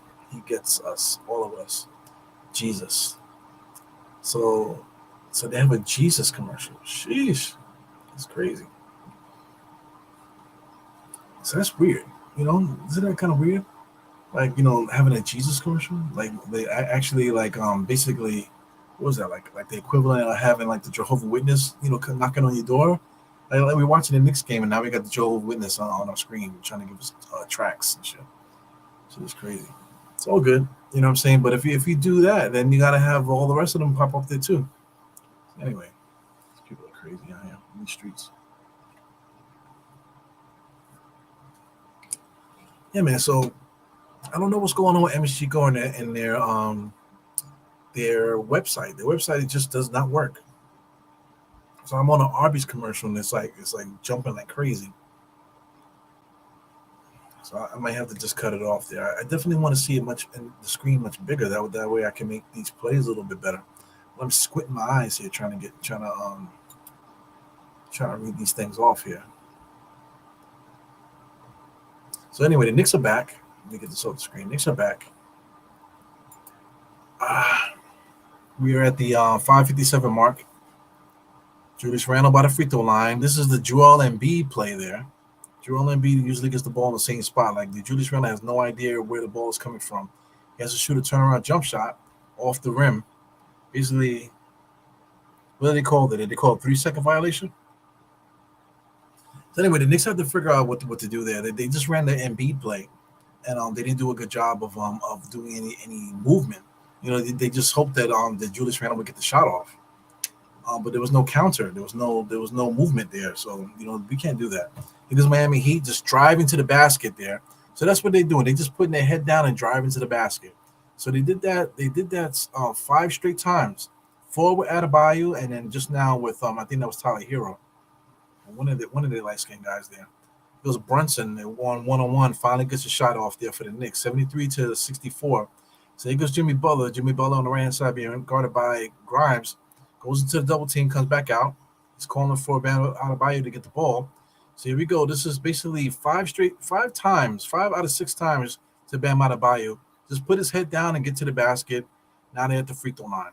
So that's their game plan. Their game plan is go old school 90s, get into the paint and just force baskets, force the Knicks to adjust to that.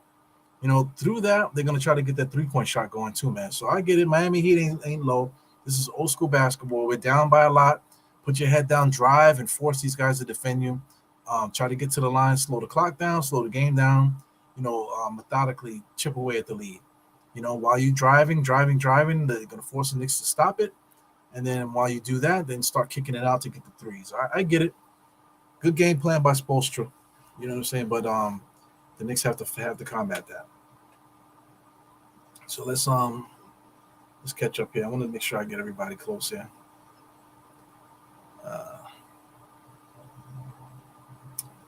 See Joey McEachin, man. Big thing there. Big thing is them. He says they be talking a lot of shit in the Knicks community. Folks really hoping for the Knicks downfall right now. Yeah, man. The game. Yeah, man. I'm tired of it, though. I'm really tired of it. You saw what Richard Jefferson did. I was gonna do a pod on that, man, but fuck Richard Jefferson, man. He can suck my dick too. He can suck our Knicks dick. The community dick. That's what Richard Jefferson can do. You know what I'm saying? Because he's just trying to big himself up off of our backs, and then he could just suck us from behind. How about that?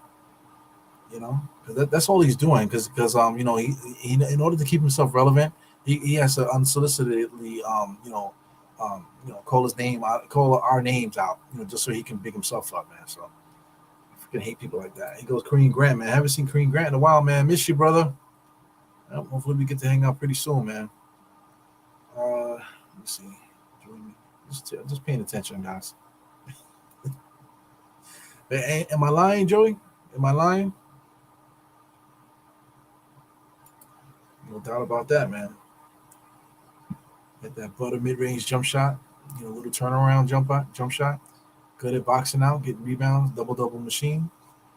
Did a really good job. Yeah, man. I see you guys. We got Gibson here. Take a look at this game here. They got Julius Randle, I think, just scored 77-69. Knicks are still holding on to this lead here a little bit. I think what the Knicks are, I'm not good at math, but the Knicks are still holding on to their lead. Miami Heat is working extremely hard for all these points there, but they are scoring. Right now it's 77-71. The Knicks are on the opposite end of a run right now. He goes on Brunson being guarded by 2 people. The ball got to move. RJ kick it out to the shooter. Julius Randle fakes it. He should have swung it to the corner. He didn't. Shoots a contested 3 and knocks it down. What can you say? Makes him back up by 9. You can't say nothing if guys are making shots. I like Ingram, Booker, Bridges. Levine's contract is too much. Yeah, Levine's contract is way too much, man. There's another player too that they were talking about. That the contracts are just way too big, man. Like guys are making like 50-something, $60 million in 4 years. You know what I'm saying? They signed all these extensions last year, and then it's like ridiculous. These NBA players how they stranglehold their team. You know what I'm saying? I think goes Mitchell Robinson's hurt again. Come on, man. He's holding his knee. So here he goes limping. So he's waving. I look like he was waving off Tom Thibodeau. So what happened here? I'm just looking. He jumps up. So is it knee to knee? Yes. So I think he might have hyperextended his knee on Quentin Grimes on the jump there. So because Julius Randle shooting some free throws. So he did call off Tom Thibodeau. He's trying to play through it. So Tyler Hero coming down the screen, crossover, comes around another screen, looking for a shot, can't find nothing. Good defense by the Knicks. Kicked it out to a wide open shooter in the back there. Knocks that down. Who was that? Max Struss? That's Kevin Love. Kevin Love looking like Mr. Fantastic out there. Here's a wide open 3-point shot. Knicks lost him in the sauce. Here goes Brunson being guarded by one guy, but you see three guys watching him. Gives it to Julius. Julius gets the ball. I mean, there's a lot of physical. They just slapping him, and not calling anything. Fadeaway jump shot by Julius. Bad shot there. So here goes Miami. So Miami is playing dirty right now. You know what I'm saying? But they're playing dirty, but they're playing smart, because this is how you're going to get back on the Knicks. Play extra physical, and then just put your head down and drive to the basket. Right now, let me get the score updated, because the score is definitely closer. It's 83-76 right now, guys. They're playing very physical right now. Julius Randle needs to swing that ball. It took him way too long. RJ short-armed it. Freaking bastard. Now here goes Miami. Miami's look, they're going so crazy, they're running into each other. So here we go. Bam Adebayo is a trailer. He's sitting there. He should have pulled that up. So what are they calling it? Illegal defense there? Yeah, I think they call it illegal defense. Brunson got hit, and both referees got their backs to him. Like, come on, man.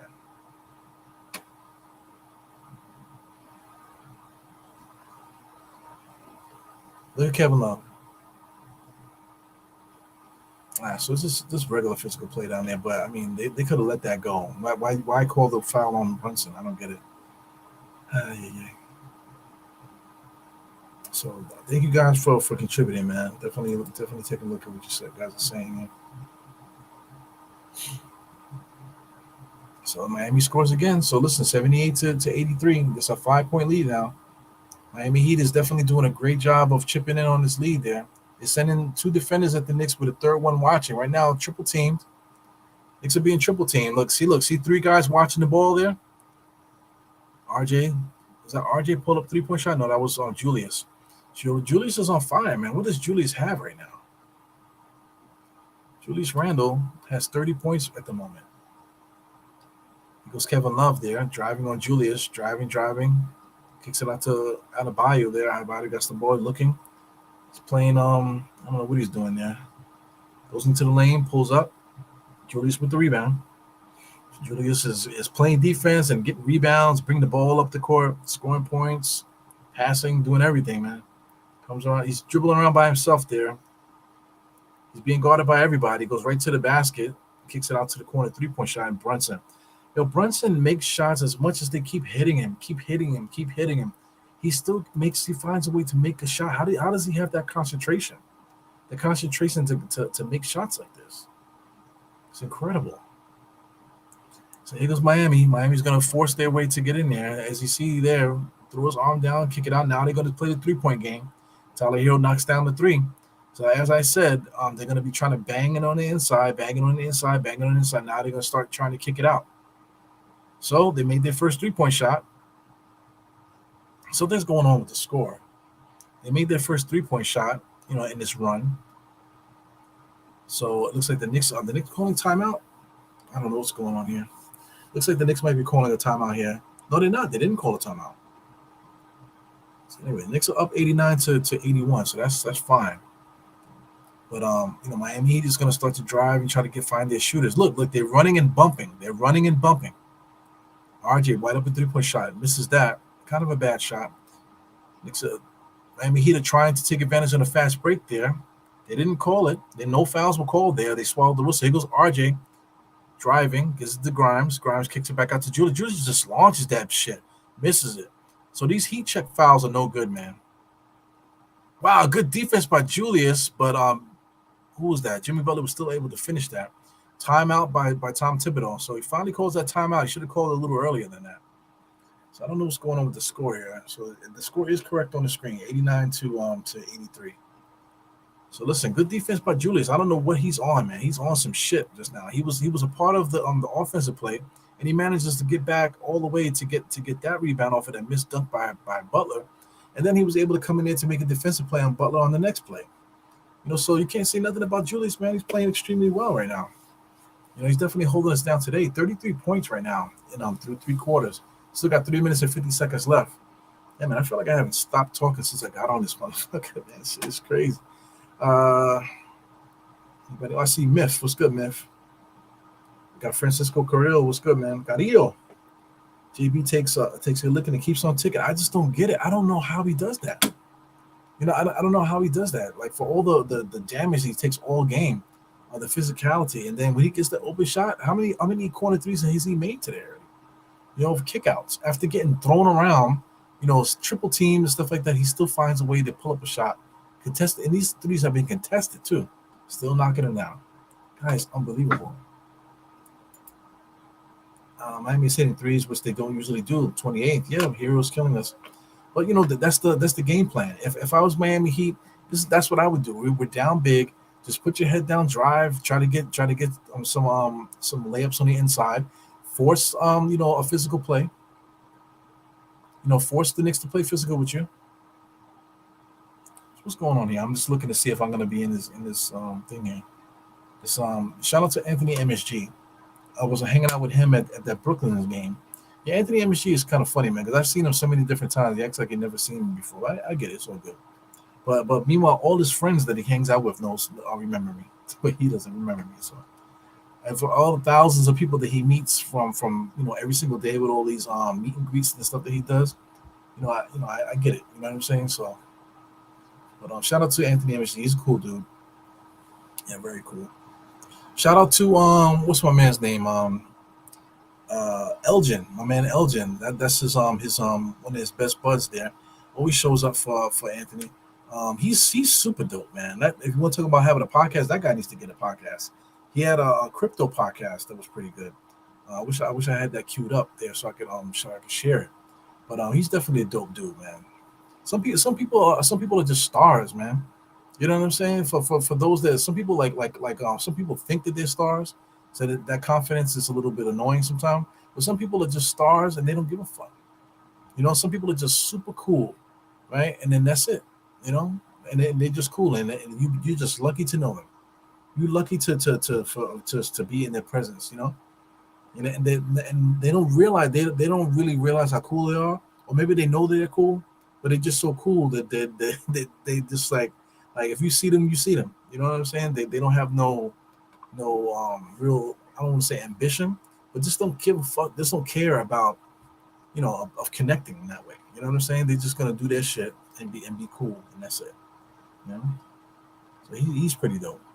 What's another guy, man? Shout out to Marvin. There was a guy named Marvin that was there that I met. You know what I'm saying? I was so tired, man. I wanted to get the hell up out of there once we finished, because we was in that garden from like 4 o'clock. I want to say like 4 or 5 o'clock. We were in the garden, and then we got out of there. It was like super late, man. Shit. It was like super late because we did like a picture on the court and all that stuff, man. It's like, I was extremely tired, man. So shout out to this guy Marvin. He subscribed to the show. He actually used my QR code that I have on my phone where I'm watching the game on my phone. But he actually hit the QR code on my phone, and he became he subscribed to the channel. So hopefully he popped in, man, to see what I'm talking about. He probably say, this guy's fucking nuts, man. I am. You know what I'm saying? This is what I do for games. For anybody new that pops in and want to take a look and see what I'm doing, I literally do this every single game. All this talking, play by play. I say a lot of wild stuff on here sometimes. I say a lot of real stuff. I change subject, and I do all kind of stuff on here on this watch along. You know what I'm saying? So I hope you guys appreciate it. Just continue to to check it out. Like I said, I keep trying to make it better and this, that, and the other. But it is what it is. I do the best that I can with this. I do it mostly because I love it, man. I have a problem. So IQ makes his first appearance. So we got the bench mobbers in there now. We got both the Heart Foundation is in there plus IQ. Yeah, Julius Randle's working way too hard, but he scores again, man. So he got 35 points. 35 points through 3 quarters, man. So if he can get to 40, if Julius Randle can get to 40 by the fourth quarter, then he has a good chance of getting that 50, because he's the only one that seems to be really, really working really hard tonight. Tyler Hero just launches a 3 from nowhere. So it's 91-88, and dangerous territory here for getting that lead in this third quarter. IQ being double teamed up there, so that's what they're doing now. That's the Knicks' Achilles heel, which is ball handling. The Knicks don't do a good job of moving the ball either, man. So we allow the double team to come to us because IQ goes right into the double team. Miami, he's doing a great job of double teaming right now. Oh, they call it traveling. Wow. So listen, that's the Knicks' Achilles heel, man. The Knicks' Achilles heel is ball handling and passing out of double teams. So Miami Heat is definitely exploiting, but they're also wasting a lot of energy just to do this to the Knicks. You know what I'm saying? So these guys are built like that. They're what do you call professional basketball players, man. So these guys are in shape. But the Knicks have to do a better job on defense. Not allow these guys to get these bomb 3-point shots and wide open shots like this. But I don't know how Miami can maintain this for the rest of the game, playing extremely hard on offense and giving up everything they have on defense, man. So he goes Julius around the screen. Well, he almost lost that. Gives it to Josh Hart. Josh Hart back to Julius. So Julius is being played, finds IQ. So the offense is running through Julius right now. IQ physically runs inside, gives it to iHeart for a nice little floater on the baseline side, on the right hand side. Good shot by iHeart. Yeah, man. So here goes Miami. Miami's coming out there. The Knicks are starting to pick up guys way up by the 3-point line. Jimmy Butler is up there. I think that's Jimmy Butler. Comes in a pull-up jump shot. No, that's Oladipo there. So Oladipo comes in there with his broke foot, broke back, broke hip, broke pelvis. Everything's going on with that cat. Tyler Hero just now tried to get a steal. He's rubbing his teeth there, trying to play out like he got hit, but he didn't. Here comes, who's that? Max Struss there, number 2. He's a weirdo looking motherfucker. He looks like Shamar Moore. So anyway, here comes the Knicks here. Hart kicks it out to Grimes. No, Josh Hart, I believe. Julius gets another shot, just launches it, kicks it back out. IQ is able to get a 3-point shot there. He misses that. Good rebound there by Josh. Josh Hart again with a nice little rebound. Kick it back out to Julius in the paint. Julius is waiting and waiting. He kicks it out to Josh Hart. Josh Hart swings it over to the shooters. Nobody wants to shoot it. IQ gets it. Bang! Yes, man. So big time ball movement there. Did they count that shot? Or are they calling something else? Yes, they count that. I thought they was going to call an offensive foul by Hart down in the paint there. So look at this. Josh Hart with a big time rebound. Good defense, Miami, man. Gets it to Julius. Julius trusting his teammates there. Draws a double team. Kicks it out to Hart. Hart kicks it over to RJ. RJ kicks it over to IQ. IQ catches it within rhythm and knocks that down. You can see the ball spinning. You can see look at that. Look. You can see the seam spinning on that ball as he shot that.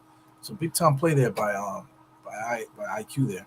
By the Knicks in general, man. That swing reminds me of the 90s, man. When Patrick Ewing had the ball in the post, kick it out and swinging it to the corner for Josh Starks for 3, or Hubert Davis or whoever else was getting it then. Unbelievable. Yeah, I think that might happen, man. I think he's part of our finishers there. IQ, Josh Hart, those guys are part of our finishing crew there.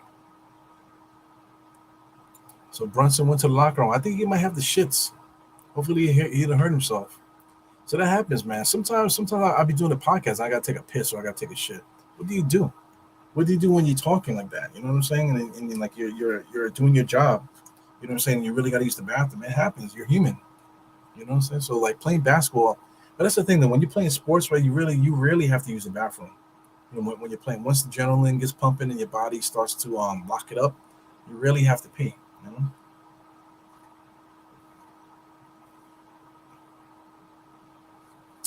Shout out to my cup. Look at this. Look, free refill on the day of purchase. Look at that. Motherfuckers. I ended up getting 2 refills, 2 or 3 refills, I think, out of that. So anyway, cup is nice though. Can't front. Look at that beautiful cup that I got from the garden. This shit cost me $20. Was it worth it? No. Soda was good though. Shout out to young people. I don't know if I'm getting older, but I hate young people, man. Like the ladies behind the counter, they were nice, but it's like a generation gap. Like they're nice. She was a nice lady, but she was also condescending too. It was almost like being in California, because that's how the people are in California. They'll be nice to you, but then they'll be condescending too. You know what I'm saying? Or sarcastic and condescending, but they're being nice. You know what I'm saying? So that you get that type of. If anybody's ever been to California, you understand what I mean. So he goes, Miami. He's working extremely hard, man. Really pushing the ball inside there. They found the shooter. They missed that. Ball gets slapped out back to their guys here. Oladipo kicks it back out. The ball finds its way to Tyler Hero. Tyler Hero wearing Mason's jersey there. Comes in there, double pumps a shot there. Good defense by the Knicks. Here goes IQ. Shot up in the third quarter. Oh, he almost knocks that down. So listen, the Knicks maintained the lead, man. It's that is a score, 96-88. So the Knicks were in very dangerous territory there. It was like 91-88, and the Knicks were able to tack on some extra points there to make it 96-88. So we were very close to losing that lead, man, in that third quarter. So listen, man, Miami Heat did a very good job making adjustments. The Knicks are just being very poised, playing our game, stuff like that, trying to withstand this run by Miami. But it's going to be very hard for this Miami Heat to maintain this level of play for an entire second half like this, man. Because they're wasting a lot of energy driving the ball as hard as they can, and this, that, and the other, and double team and quadruple teaming, and the Knicks. And the Knicks are still able to score even though this is happening to them. So it's interesting, but I doubt Miami Heat's going to be able to maintain that energy for the entire game. So we'll see. That's why we play the games. We got a whole fourth quarter, whole 12 minutes left in this game. Right now, Julius Randle, let me refresh this. Julius Randle, he should have 35 points, I want to say. Yeah, Julius Randle has 35 points entering the fourth. So 15 points, he's 15 points away from getting 50. So I don't think he's going to get 50 tonight. It'll be interesting to see if he does, but we'll see. So we got Julian now, right in the big paragraph. He said, this should have been resting that guy. He doesn't know how to rest. You sit on his you got to sit his ass now. He's hurt. He goes 200% all the time. Got to know how to chill, yeah? So I believe you're talking about Brunson, right? Yeah, so I mean, Knicks have to do a better job of filling guys in to give them rest and stuff like that. Hopefully Brunson is not hurt. We definitely need him to finish this game. RJ Barrett is not having a particularly good game, but he has 17 points. Even though he'll score and this, that, and the other, but it's like I don't remember any score that he's had. I don't remember anything that he's done tonight. You know what I'm saying? I don't really see the full scoreboard. So I'm looking at a fixture, like a mini scoreboard kind of thing. But he does have 17 points. I don't know what his shooting percentage is. I don't know what his threes are right now. But listen, I don't know what anything that RJ's done tonight. But like I said, he does have 17 points, so he's holding us down there, doing his job. RJ Barrett, Brunson, they both have 17. You got Quickly with 13. Like I said, Julius Randle's holding us down with 35. Listen, this guy, Mitchell Robinson, man, for dominant as he is, right? Everybody keeps saying that he's dominant. Here he goes today, the game that we need him to be physical and stuff like that. 25 minutes, 5 rebounds, 0 assists, 0 points. It's not going to cut it, man. It's definitely not going to cut it. So Brunson is he's doing something with his foot there, stretching out. So that's not good. He might have some kind of calf thing going on there. So hopefully that's not the case. Calf, I hope Achilles will be even worse. IQ comes around the screen there. He pulls up. So here goes Miami Heat, man. So this is dangerous here. Knicks got to stop the ball. They're going to try to drive here as Tyrell comes around the screen. There we go, driving hard all the way to the basket. Good defense by the Knicks, but he shot the ball high off the backboard and it went in. So I knew that was coming, man. Miami Heat's really trying really hard to get to the basket every single time on us. Here comes the Knicks working hard there. Miami Heat's definitely wasting a lot of energy on defense, man. I've never seen a team triple team like this. Like the Knicks have to do a better job of executing off this triple team. So let me see if I can catch up with you guys here.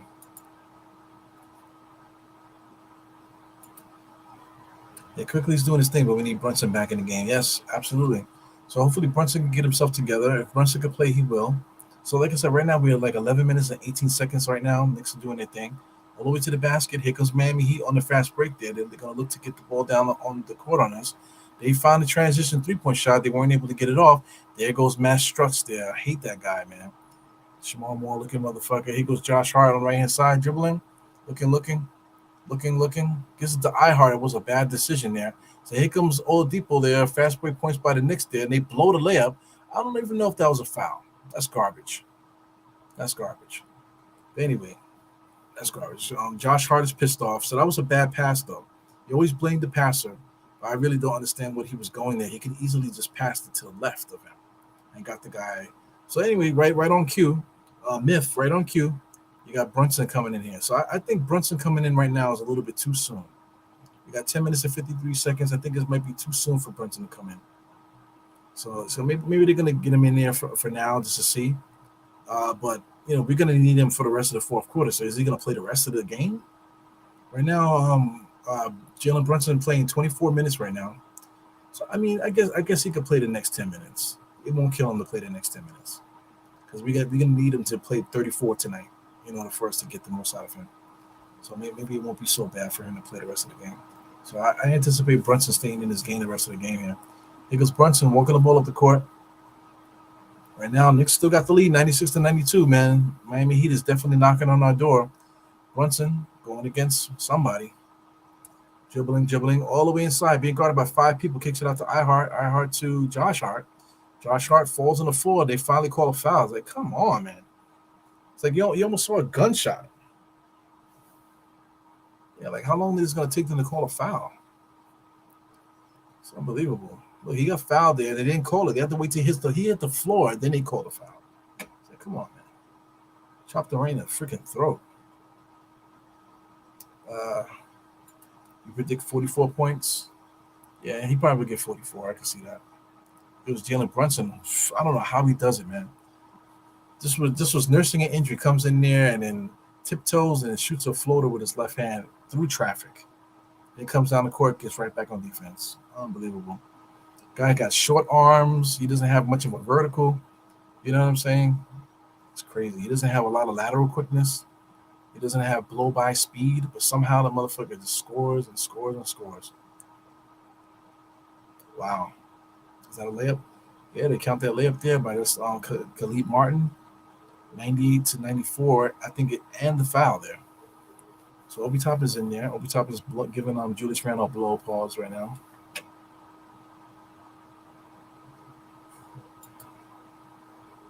Yeah, this swan song, man. Yeah, but Jimmy Butler's been signed for a couple of years, so he has a couple more years on that contract, and he makes a lot. Definitely makes a lot. So I don't know what myth posted here, but it's wash hands. Okay. Yeah. So it goes Brunson here, top of the key, 98-55, 95, excuse me. I'm getting all kind of text messages on my phone now. So annoying. IQ floater, nice. I haven't seen IQ make that floater in a while. IQ is playing so good, y'all. He's playing so good. It's unbelievable. Beginning of this year, he was so frustrating, and then out of nowhere, he just locked it in. So listen, Miami's trying extremely hard driving the ball there. Wow, they got to review that. That's definitely Knicks ball. They're going to review that. They're reviewing it. Are they going to review it? Tom Thibodeau's yelling and screaming. I don't think they're going to review it. But come on, man. Look at Oladipo driving. So, any Knick touched it? No, I don't know. So here we go. Inbounds pass, going to the backcourt. Here goes Josh Hart being physical. So what did they call a foul on Josh Hart? Knicks are up 100-95. So here goes the full replay there. Off of iHeart. Yeah, it might have bounced over iHeart. So we probably would have lost that challenge. So anyway. I had to catch up, man, to you guys. Yeah, I strongly like him. I don't want to say love. We always say love. We say it too much, man. Brunson sidestep off a physical touch there. Still didn't make it. Here we come again, Miami. They're going to try to drive. They're going to drive as hard as they can now. A lot of dribbling, trying to get a full head of steam. Oladipo, top of the key there, being guarded by Josh. Kicks it out to, who's this? It's one of those shooters there. They turn it over. He goes Obi Toppin running extremely fast there. IQ transition 3-point shot. Knocks it down. IQ is a killer, man. What does IQ have right now? He only has 15 points. Nah, that's not right. I think he has 18 points right now. Does he have 18 points? It says he has 15. That 15 points, it feels like so much because he's been scoring almost a point a minute, man. 17 minutes, 15 points. Oladipo with a jump shot. He knocks that down. So that's 97, man. Knicks are up by 5. Knicks got to stop fooling around here, man. They keep Miami. He's knocking on our door. We don't want to get to crunch time and start playing this game here. Definitely don't want no overtime tonight. We definitely got to close it out. Brunson comes across the screen, getting double team, gives to Josh. Josh swings it out to IQ. IQ sidestep 3-point shot. Heat check, knocks it down. Boom, baby. So let's get me that 18, Mr. IQ. IQ got 18 right now. Did they catch up with the score? What does he have? Yeah, he got 18 right now. So here goes Miami. Miami's full head of steam. Long strides to the basket. Definitely trying to get those layups. Josh Hart, full head of steam, man. Wow, big time block there by Mr. Bam Adebayo, excuse me. But Josh Hart's trying to give Miami a taste of their own medicine by driving extremely hard to the basket. But like I said, Adebayo was able to block that out of bounds. Ooh. Good attempt, though. Kid is yawning. Unbelievable. Yeah, so I don't know how I'm going to function tomorrow, man. Right now it's like 10, about 10 o'clock right now. After 10, IQ, another shot. Ooh. Fighting for the rebound. Josh Hart almost got another rebound there. Josh Hart is a big-time rebounder at 6'5". Because Miami, they got, I don't know who that is there. That's Adebayo trying to get his thing inside there. Who is that? Number 25. That's 22, Mr. Jimmy Butler. So they're gonna call a foul. They call a foul there. Unbelievable. So I mean, good pass there, but Oladipo to find Jimmy Butler. He goes inside for the layup. I don't see where the foul was though. When he was making the layup, when he was making the layup, I forgot about Julius. When he was making the layup, he wasn't being fouled then. So why is he getting an N1? So anyway, Jimmy Butler's got the ball here. He's looking for the seams. Shot is up. He makes it. So Julius is in the game. Yeah, this sure took him a while to get back in. So anyway, I like him coming in at about the seven and change mark. Shortly after the 8-minute mark, that's when you bring Obi back in. I mean Julius back in. So Julius gets the ball, swings the ball over to IQ. IQ is shot happy right now. Gets all the way into the paint, kicks it back out to Josh. Okay, so they call a foul on the baseline. Man. Hey, man, I forgot all about Julius, man. Julius has been playing so well today with 35 points. Forgot all about him. And now he's back into the game. So the score is actually 1-1 right now, 101 to 106. So anyway, Knicks inbounding. They got IQ outside here. Gives it to Brunson on the right-hand side going baseline there. He's dribbling. He's got a double team there. And they call out of bounds there on Miami. So that's not good there. IQ gave the ball to Brunson in the corner there, and he got pinned. Almost got a turnover there. Cody Zeller is old as fuck, man. He looks like a science teacher. When the fuck did that happen? And I remember when he first came into the NBA, he had a full head of hair. Now he looks like a freaking science teacher. Ay. Got goosebumps, guys. Got Josh Hart trying to give the ball in bounds here. Gives it over to Mitch Robinson's back in. Julius, top of the key, free throw line jump shot. No good. Mitchell Robinson was not in position, way too far underneath the basket. Here comes Tyler Hero with the wrong jersey, number 14, comes around the screen. Tyler Hero again, crossing over, gives it to a wide open somebody. I think that was Oladipo. He misses it. Khalid Martin just got the ball. Gives it to Jimmy Butler. Jimmy Butler's going to post up. He's posting. There's a lot of movement on the Miami side. Kicks it out to Oladipo, I believe, for a 3-point shot, and he knocks it down. Oh, la la. So here we go. We got a one-possession game right now. So it's 104 to 106. Knicks are down. Knicks are up by 2. So we got to maintain this lead there. I got to definitely refresh this so we can keep this up to date. So the Knicks are floundering here. Like I said, Miami is definitely pressing. You know what I'm saying? Playing way more physical than the Knicks right now. So drive. What are they calling it on? So they're just calling it out of bounds. They're calling it out of bounds, Knicks ball. So it should have been a foul there. So we got Oladipo there, just shot a 3-point shot. So anyway, the Knicks calling a timeout. It looks like it was a 20-second timeout. Oh, no, he just gave a regular timeout. So it's probably a full timeout. So anyway, we're in dangerous territory right now. Let me just make sure I fix this here. So the score is 106 to 104. Dangerous territory, man. We're approaching. This is getting close to the. We're in crunch time right now. 6 minute mark, going into the 5 minute mark. This is crunch time, so Knicks got to get it together. Miami Heat got a beautiful plan in the second half, man. Just drive, and double team, and send a third guy over and force the Knicks to move that ball. So we're definitely playing out of our comfort zone right now, and it's definitely showing, man. We had a 17-point lead, 15-point lead at the half. That should dribble all the way down to two. So it's a one possession game, man. These guys are shooting threes now. These guys are driving, getting and ones. So we're definitely dangerous territory right now. Thank God we got Julius back in the game here, so hopefully we can get him going. But here we go. See a lot of contribution into the chat, man. Hope you guys are reading the chat, reading each other's chats out here while I'm talking and stuff. Heart Attack Knicks. This game's it's too much of a close game. Yeah, man. Definitely tough. But listen, we're playing in Miami, so you got to tip your hat if they pull it off. But the Knicks was blowing them out so much in that first half that we have to close this out and win. You know, yeah, no fear. We just need a bucket. Yeah, we definitely need a series of buckets. Actually, it would be nice to get a bucket and nice to be able to get some stops too. So this is what the crunch time is for. So right now, 106 to 104.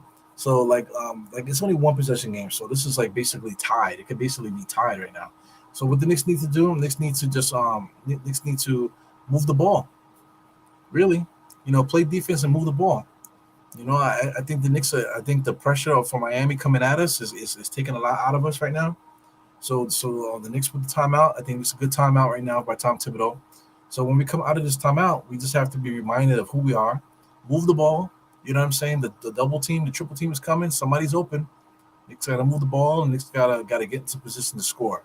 It doesn't have to be a 3-point shot every single time. Maybe you take a step in and hit a shorter jump shot. You know what I'm saying? But the Knicks have to take advantage of Miami Heat's overzealousness. If you could do that, then we should be able to hold it down for this game tonight. Hey, man, definitely cardiac Knicks tonight, bro. Whew. I was hoping the Knicks, because we were winning by so much in that first half, and we were dominating in such a way that I was just hoping that we can sail out of here and we can have a good night and I can get me some sleep. But the Knicks got me really concentrating on this game here. So here we go, inbounds pass by the Knicks. Knicks can't get the ball inbounds. What the fuck? So is that a 5-second violation? Damn it. 5-second violation. Come on, guys. That's a nightmare. Out of a timeout, 5-second violation. Unbelievable. So here we go. Miami, they're running their offense. They got 3 men up top, 2 men in the corner. Basically, they're running a 2-man game there, looking to give Jimmy Butler some post-up play. Nope, takes a screen, goes baseline. Good defense by Brunson. Kicks it out to the shooter. Wow, Knicks lost the shooter there. That was a set play. They had a third guy in the paint doing nothing, and that was able to get that 3-point shooter right on top of the key, right outside of the 2-man game going on there. So did they take the lead? They took the lead, I think. Yes, they did take the lead, 107 to 106. Brunson gets a shot, no foul. Knicks get the lead back, 107 to 106. 108 to 107. Wow, man, Miami came back from a 17-point deficit to take the lead here in the fourth quarter. Knicks took it back now, so we got 5 minutes left. So here goes Miami. Good defense by the Knicks there. Got who's that? Tyler Hero. Tyler Hero tried to muscle it in, and he did, and he gets the foul. Did he get the foul? No, they didn't call it. All right, it's cool. So they didn't call it on one side, so you can't call it on the other. So look at this. Tyler Hero with a nice post-up move there. On baseline, jumps up. Good defense by IQ. IQ can't really do nothing about that. He played his best defense as he can. Brunson gets the ball across the timeline there. Setting up the offense. Takes a screen by Mitch. Looking. I don't know what he's looking for. Mitch Robinson got to get out the paint. He does. Whoa, good pass by Brunson. Wow, man. He drove baseline. Mitch Robinson was standing about to get 3 seconds. He comes in, spins around, and Brunson gave him a nice little wraparound pass for a wide open dunk. Khalid Martin, whoa, he tried to bang it on the Knicks just now. Wow, so Khalid Martin's trying to find that extra energy there. He just took out Mitch Robinson. Mitch Robinson sacrificed his body there. He almost caught a body, though. Look at Khalid Martin, full head of steam. And Mitch Robinson takes him out. Yeah, good play there by Mitch Robinson. No flagrant, nothing like that. Nice little foul there. So anyway, you're gonna get some free throws. So Clay Martin's got to make his free throws. Ay, ay, ay. So 110 to 107. As NBA.com is not refreshing anymore, so I have to do my own refreshing. All right, so he makes the first one. So that's 110 to 108. Man, this is a nail biter.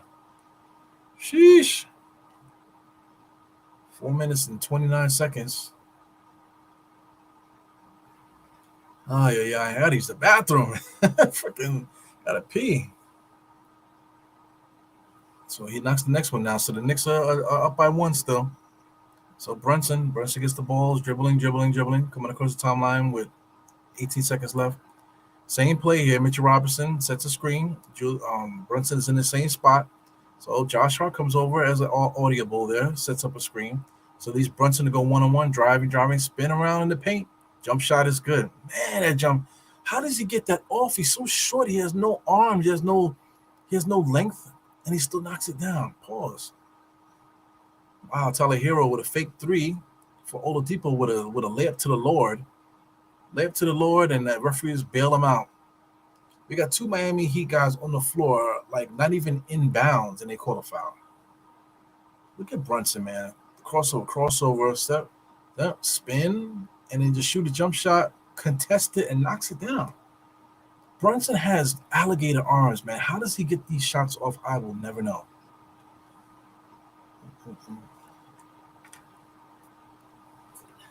Telling you, man, you don't want to go out to dinner with Brunson, man. I'm motherfucking like, I can't find my wallet. Where's my wallet? You know, you gotta have to put your hands in his pockets. Oh man, this is a nail biter. 112 to 110 right now, man. Sheesh, unbelievable. Shout out to Knicks fan Brazil. Shout out to Knicks fan Brazil. My man Victor. Victor's been on the show, I want to say like twice. He's been on my show like twice. I've been on his show like maybe like twice too. You know what I'm saying? I haven't been on the show in a while. We're probably going to do something again pretty soon. But anyway, he just did an interview with Miles McBride's girlfriend. So Miles McBride's girlfriend is from Brazil. She's actually literally from Brazil. And she went to school in the States and stuff like that. So anyway, they started dating when he was in West Virginia. So they're together. They're probably going to get married and all this shit. But he actually did an interview with her on his channel, and it was speaking totally Portuguese. You know what I'm saying? I know for people that are watching, they don't understand Portuguese. But do you understand how ill that is? that he was able to get one of the girlfriends of the New York Knicks to interview. You know what I'm saying? It's a perspective that you can't get from any other place, man. So shout out to Knicks fan Brazil. You know what I'm saying? I haven't looked at his numbers to see if the views are going up on his channel, but he's had everybody that is anybody has been on the Knicks fan Brazil show. You know what I'm saying? He always has new guests. You know what I'm saying? He works extremely hard, man. If he was in the U.S., he would literally be the best podcaster out there. But he barely speaks English. You know what I'm saying? He speaks Portuguese, for Christ's sake. So a lot of the podcast is in Portuguese. So I know a lot of people are frustrated by that. But you got to tip your hat off to somebody, giving up so much work there, man. Come on, man. He's interviewed everybody, literally everybody. It's crazy. I think his dream is to interview Allen Houston.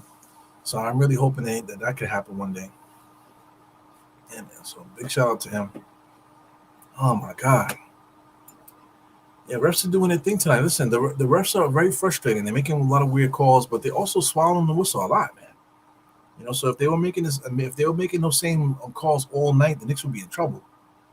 So they're definitely doing a good job of keeping maintaining the integrity of the game. Without taking over. Woo.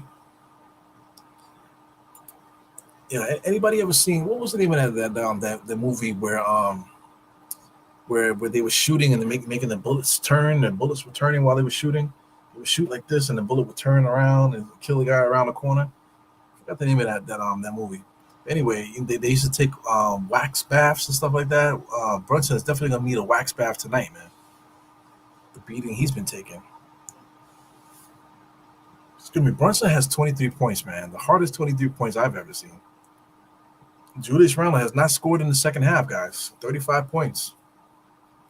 Still stuck on 35. Jimmy Butler makes his free throws, so it's 112 to 111 right now. 112 to 111. So that score is not correct on the screen. 112 to 111. It goes Brunson crossover. Joe almost made my man fall there. Almost made Oladipo fall just now. So that was not good. The Knicks were not able to score. So here comes the Miami Heat trying to do a pseudo fast break here. Is that Jimmy Butler all the way into the inside there? He gets blocked at the rim and they call a foul. Sheesh. Oh my God. I have to scratch my head, man. I'm sweating a little bit. Take off my headphones for a second. Show the receding hairline one time. Yeah, my head is itching. Whew. So anyway, here goes the first free throw. He makes it, so the score is tied with 3 minutes and 35 seconds left, man. Wow, this is crazy. I cannot believe this, man. What a game. The Knicks were up by 17. Game is tied 112 to 112. Knicks are playing with fire here, man.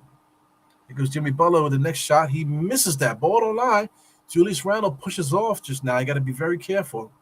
So here goes Brunson. He's calling something. Takes a screen by Mitch. Here comes a double team. Julius Randle top of the key there. Julius Randle's I thought he was gonna pull up. Julius Randle's doing a lot of pushing, man. In the paint, fadeaway jump shot knocks that down. I'm surprised he's not complaining to the refs there. I know he wants to.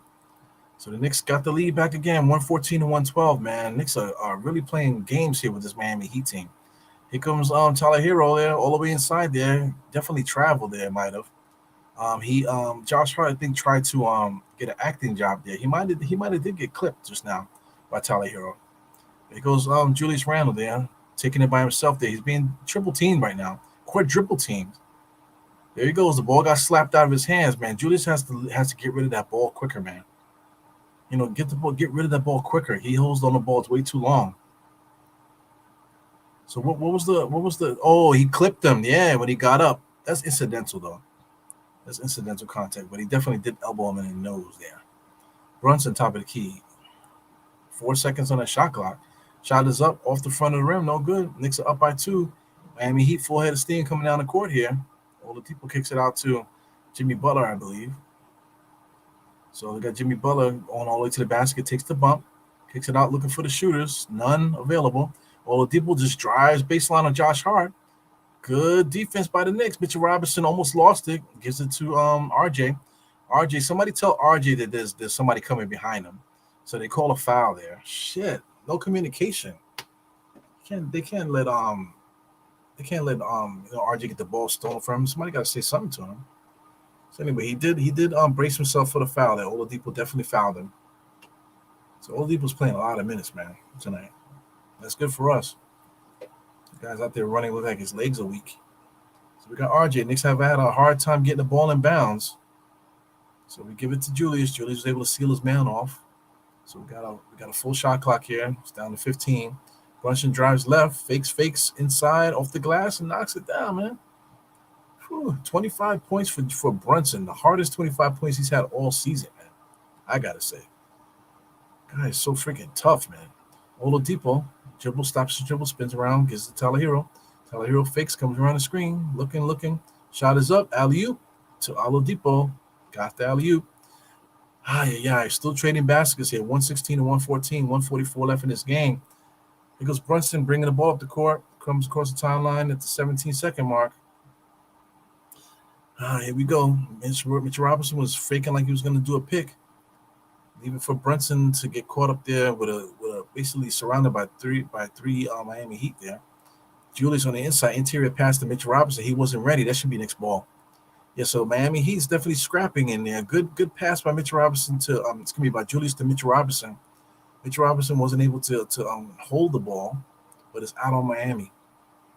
So the Knicks are communicating. I see them communicating, so that's good. Inbounds play here. The Knicks can't get the ball in bounds. Here goes Julius. What happens? They call it travel. Unbelievable.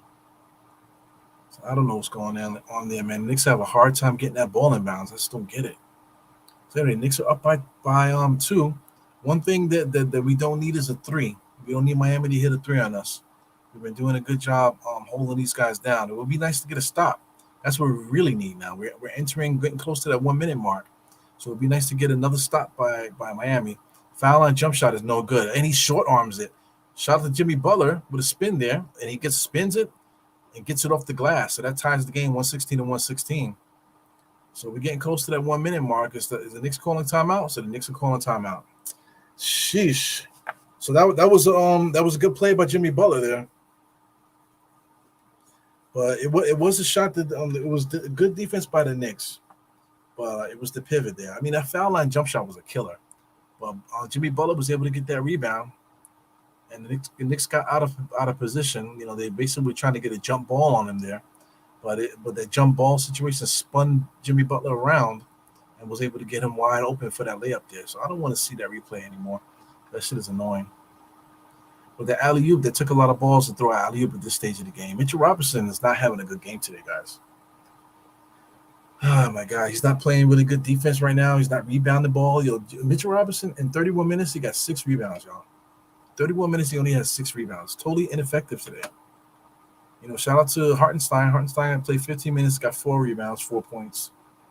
You know what I'm saying? But listen, you know, Mitchell Robinson, 31 minutes, only 6 rebounds. It's not good, man. Look at Pat Riley. Looks like death himself. Like he's drinking baby embryos in that bottle. Freaking gonna live forever, man. Jesus Christ. Guy's like 80-something years old, gotta be. Yo, Pat Riley's so old, he used to play in segregated games. That's how old he is. So anyway, I think he played in like a championship game one time when he was in college against an all-black team. It was like the first time it was an all-black team in the NIT final. Look up Pat Riley's history, man. He's definitely had a lot of basketball history, man, in his playing days. He goes Julius Randle, isolation. Wow, fadeaway jump shot. And he knocks that down. I did not like that shot. I did not like it. But him getting the ball and fading away like that is very good. RJ with the corny, I'm from Canada, walk up behind you and bump a guy. You know, I just don't like it. Stop doing that, please. Because Jimmy, wow, look at that. Look at all the fake foul there by Adebayo. Freaking sucker. Now look at RJ coming behind him and bumps him. It's that corny freaking Canada bullshit. Please stop doing that. Now you can hurt your teammate by doing that, asshole. On the Cats. So let me refresh this. Knicks have a chance to be up by 3. Julius Randle knocks down that, man. So the Knicks are up by 3, 119 to 116. So 56 seconds, man. A stop will be excellent. A stop might be good enough to close the game out. Ooh, Tyler Hero should have shot that. Oh, he gets creamed on a screen. So IQ is asking to review it. So they're talking about it. Are they going to review it? Yeah. So the coaches are saying review it.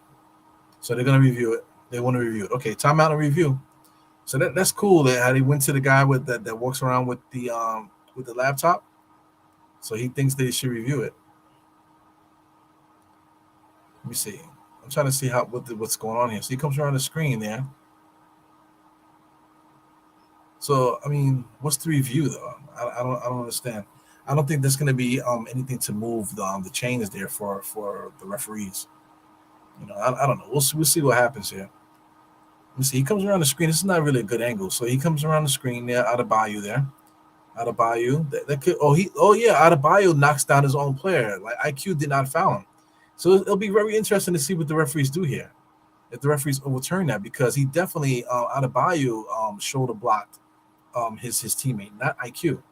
So that's interesting. I don't think I've ever seen anything like that. Like, and it's also a moving screen too. Like Adebayo is moving and he hits a hero. He's the one that fouled IQ. I don't think I've ever seen that before. So it's definitely a moving screen there. So look at the referees. What they're gonna call? I need to hear what they're gonna say. So what they're gonna do here? Look at the female ref. She's a freaking. The other dude, I remember when the other dude was a rookie. So now he's been in the NBA forever. He looks really good. Been in the NBA forever, man. Oh my God! Shout out to everybody in the chat, man. I know this is a nail biter. Taking a quick look at you guys. Thank you guys for contributing. Shout out to E. Gibson. Surveyed 100 people. What's good, my man? Julian Blum. You guys are you guys are having fun in the chat here. Woo. Heart Attack Knicks is in the place to be. Yeah, man. A lot of people in the chat. 105 chats I missed there. Jeez, I'm trying to scroll it down. Got old head. It's good, guys. So they're still reviewing it. Oh my God. Yeah, he legit ran into his own man. So I want to see what the referees called there. So it's the Knicks ball. So did they call Knicks ball?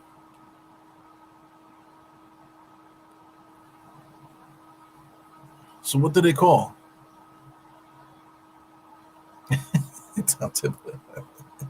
So what the fuck? They're gonna get free throws? That's garbage. That's garbage. Come on, man. They're gonna give him free throws. He literally legit did not touch him. IQ legit did not touch him. So that's literally garbage. That's literally garbage. So he's getting free throws here. Is he gonna get 3 free throws?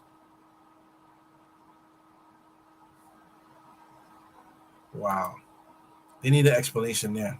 So he gets 2 free throws there. So that's the referee's calling the game there. So listen, the Knicks need to score. The Knicks need to score. They have to score. They have to keep it at a 3-point lead right now because Miami Heat they have clutch shooters on their squad, man. So the Knicks have to get 2 points here. I don't care how you look at it. They got 9 seconds right now. Good defense, Miami Heat, and they stole it. Oh my God, that's not what we needed. So a 3-point shot or something like that would be a catastrophe. Here goes Tyler Hero. So they stole the ball, and Tyler Hill lays it up, man. So that's not what we needed. So basically, no shot clock now. The Knicks have to score. Knicks have to score. Here goes Brunson being double teamed. Here goes the double team on Brunson. Knicks can never find a wide open person. Here goes Julius about to lose it again. Do we have any timeouts? There's 7 seconds left. Any timeouts left? No timeouts. What in the fuck? Julius knocked it down. Julius knocked it down.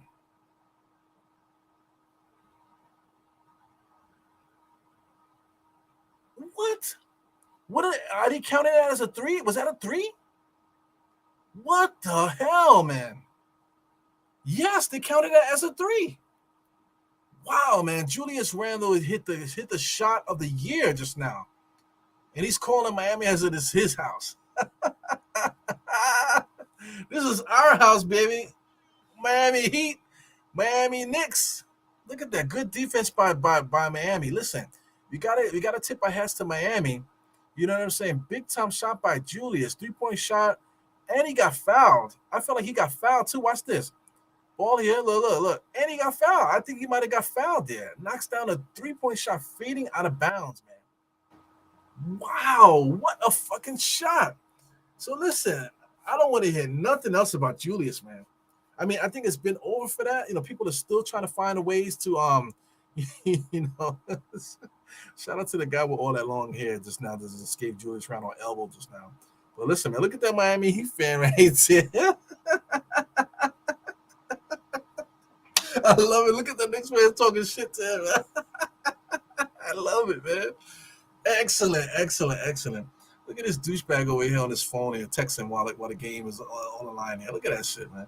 Having these people that are down there on the floor, man, they have no business being there, man. They need to upgrade the seats and let the people up top get the bottom seats, man. Unbelievable. What a big shot by Julius Randle, man. I feel like that sucked all my energy out of me because I thought the game was over because Miami he was playing such great defense.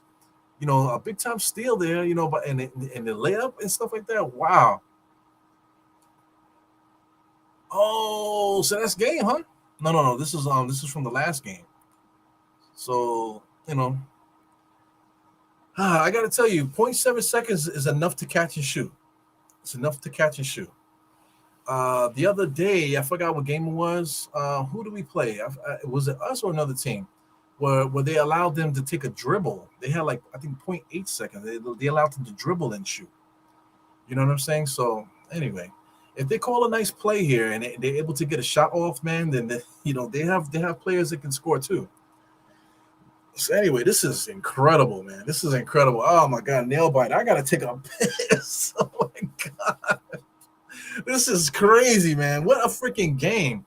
Yeah, the Knicks are whooping their ass by a lot, man. Julius Randle did not score a lot in the second half. He had 35 points up until he came back in the game in this fourth quarter. Hits basically a game-winning three-point shot.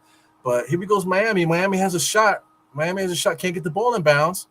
Oh, stolen by Mitchell Robinson. So Mitchell Robinson didn't do shit all the game, and he gets the game-winning steal there. Julius Randle with the three-point shot to win the game. There goes everybody rubbing his head there, getting all that freaking beeswax or whatever the fuck is on their hands and stuff like that.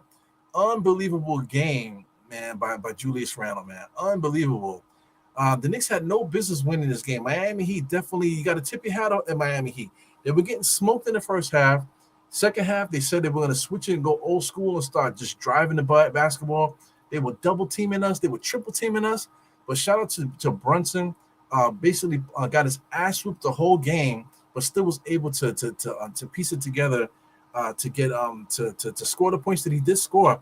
Let's take a look at that, man. So I mean, listen, Brunson scored 25 hard points tonight. You know, this guy Julius Randle, I don't know what he was on today. Like I said, we're in Miami. It could be the cocaina. It could be the cocoa. You know what I'm saying? 43. He might need to take a piss test before Miami after this game, man. 43 points, 9 rebounds, 3 assists. Unbelievable game by Julius Randle, man. You know, so I would like to see what he got to say here. So I'm gonna throw the sound on. Just get to my spot and rise. He actually got a clean deflection, but just wanted to stay with it, keep playing. They're chanting MVP in Miami right now, and you can hear it clear as day right on. But on the play prior to that, when you turn the ball over, how do you regain your composure in that situation and come up with the big shot? Brunson hugging him, baby. Game's not over. Just got Unbelievable. Mistakes He looks like Caden. For me, it was just about next play, next possession. Is he breastfeeding? Look like Caden. Shout out to Caden, man. Caden don't ever go to school like this. Julius, with the way this team's winning different in Miami, he's definitely in school age. On certain nights, what from your perspective in the locker room, at practice, on the planes, what's made this team so special right now? We really love each other, man. Yeah, no doubt. We really spend real time, quality time with each other, getting to know each other, just caring about each other, and I think it just translates onto the court. So, what can you say about Harden, IQ, and Hartenstein, man? The way these guys come in off the bench, they play so tough. Yeah, so there's a lot of cliches and stuff like that, but they definitely are. When he's saying about these guys playing for each other and loving each other and that type of thing, I really think that's what it is. So listen, let me turn this down. So I mean, like as far as Twitter, because Twitter's the biggest gauge that you get, because that's where you can see people's instant reaction and stuff like that. So people on Twitter complain a lot, but you can see a shift happening on Twitter where people not as complaining as much. You can see a lot more Knicks fans coming out. You know what I'm saying? I'm getting a lot more people coming into here that has never been here before, taking a look at the channel and stuff like that. You know, so there's a lot more interest in the Knicks now right now. So I mean, the Knicks are for real. Knicks are really for real. You know what I'm saying? So we have to do our part as fans, guys. You know, if we could do our part as fans, as like really fanning really hard and showing up to these arenas in Miami. You know, these guys. There's a lot of Knicks fans in Miami. We all know that. I went to the Washington Wizards game twice, man. You know what I'm saying? So I don't know if we play in Philly again for the rest of the year, but you know, you got to make these trips out to these arenas and let these Knicks know that we care about them, man, because they care about each other. You know what I'm saying? So we have to return the favor and show how much that we care from our end too. Even with this with each other, you know what I'm saying? You know, mobbing up with each other and definitely showing that love with each other. I think that's a trickle down effect, man, and it definitely fills the arena with energy. It fills the atmosphere with energy. And you know, that should fuel our Knicks to keep winning like this, man. So listen, how many games did we win straight, y'all? Let me get rid of this so I can turn the game off now. How many games did we win straight? Let's do this. Yeah, I got to pee so bad, man. But let me just get this thought out real quick. So I mean, listen, after we won tonight, so they didn't add it yet. So we got 1, 2, 3, 4, 5, 6, 7, 8 wins straight. We got an 8-game winning streak right now. We play the Celtics next, man. So the Celtics are gonna want blood. We're gonna be playing in Boston. You know what I'm saying? So the Celtics are gonna want blood for that game. You know, so that's definitely one of those games that's gonna be tough. You know, Jalen Brown is gonna be probably playing. So they're gonna have a full set. We're gonna have a full set, so we're gonna have to show up and see who plays, who wins. That's gonna be a big time playoff matchup there. Then we play Charlotte. Then we play the Kings, the Clippers, the Lakers, the Blazers, the Nuggets. You know what I'm saying? So it doesn't get much better.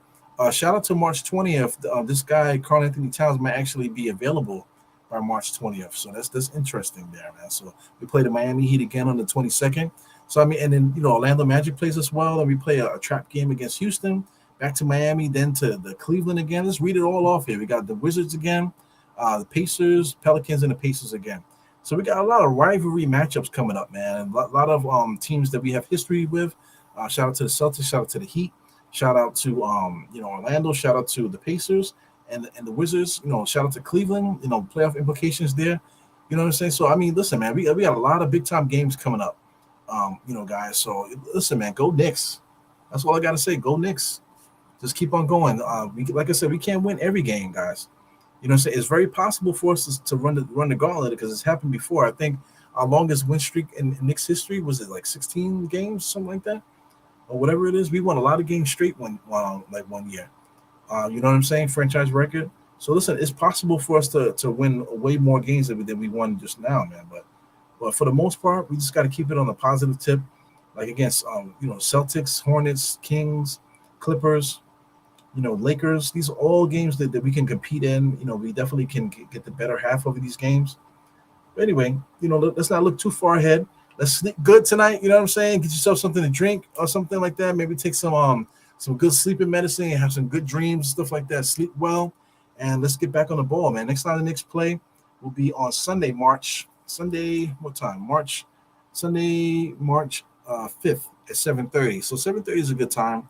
You guys might see me. You guys will see me on Sunday. I think I'll be off on Sunday, so I'll be here on Sunday for the full watch along, man. So anyway, yeah. Listen, I still got plenty of ideas for solo pods.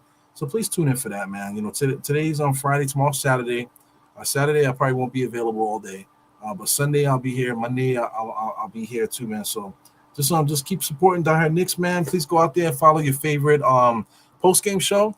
Hit the like button on the way out. You know what I'm saying? Hope you guys enjoyed the little watch along, guys. Like I said, please support NBK.com. Nothing but Knicks and those guys over there. Please support Guard Up Knicks. You know what I'm saying? Please support whoever else that you enjoy for your post game, whatever. Just don't be a fucking groupie. That's not what this is about. Support everybody. Go on everybody's channel. Hit the thumbs up for everybody. Just keep the Knicks community going. Just the same way, like Julia said, that they love each other over there. Let's show love for each other too. You know what I'm saying? Let's not be groupies and like going for superstar players and then quote unquote superstar podcasters and stuff like that, and only supporting them. You know what I'm saying? When you forget about the community at large. You know what I'm saying? So support everybody. You know what I'm saying? And I'm telling you that energy should trickle down into the court because it absolutely is right now. So anyway, I'm out of here. Your boy E-Rule, 2 fingers up. For peace, 4 fingers to the forehead, tucking the thumb. Salute. That's what you do when you see a diehard, and I'll see you cats later, man. Peace. Enjoy the outro.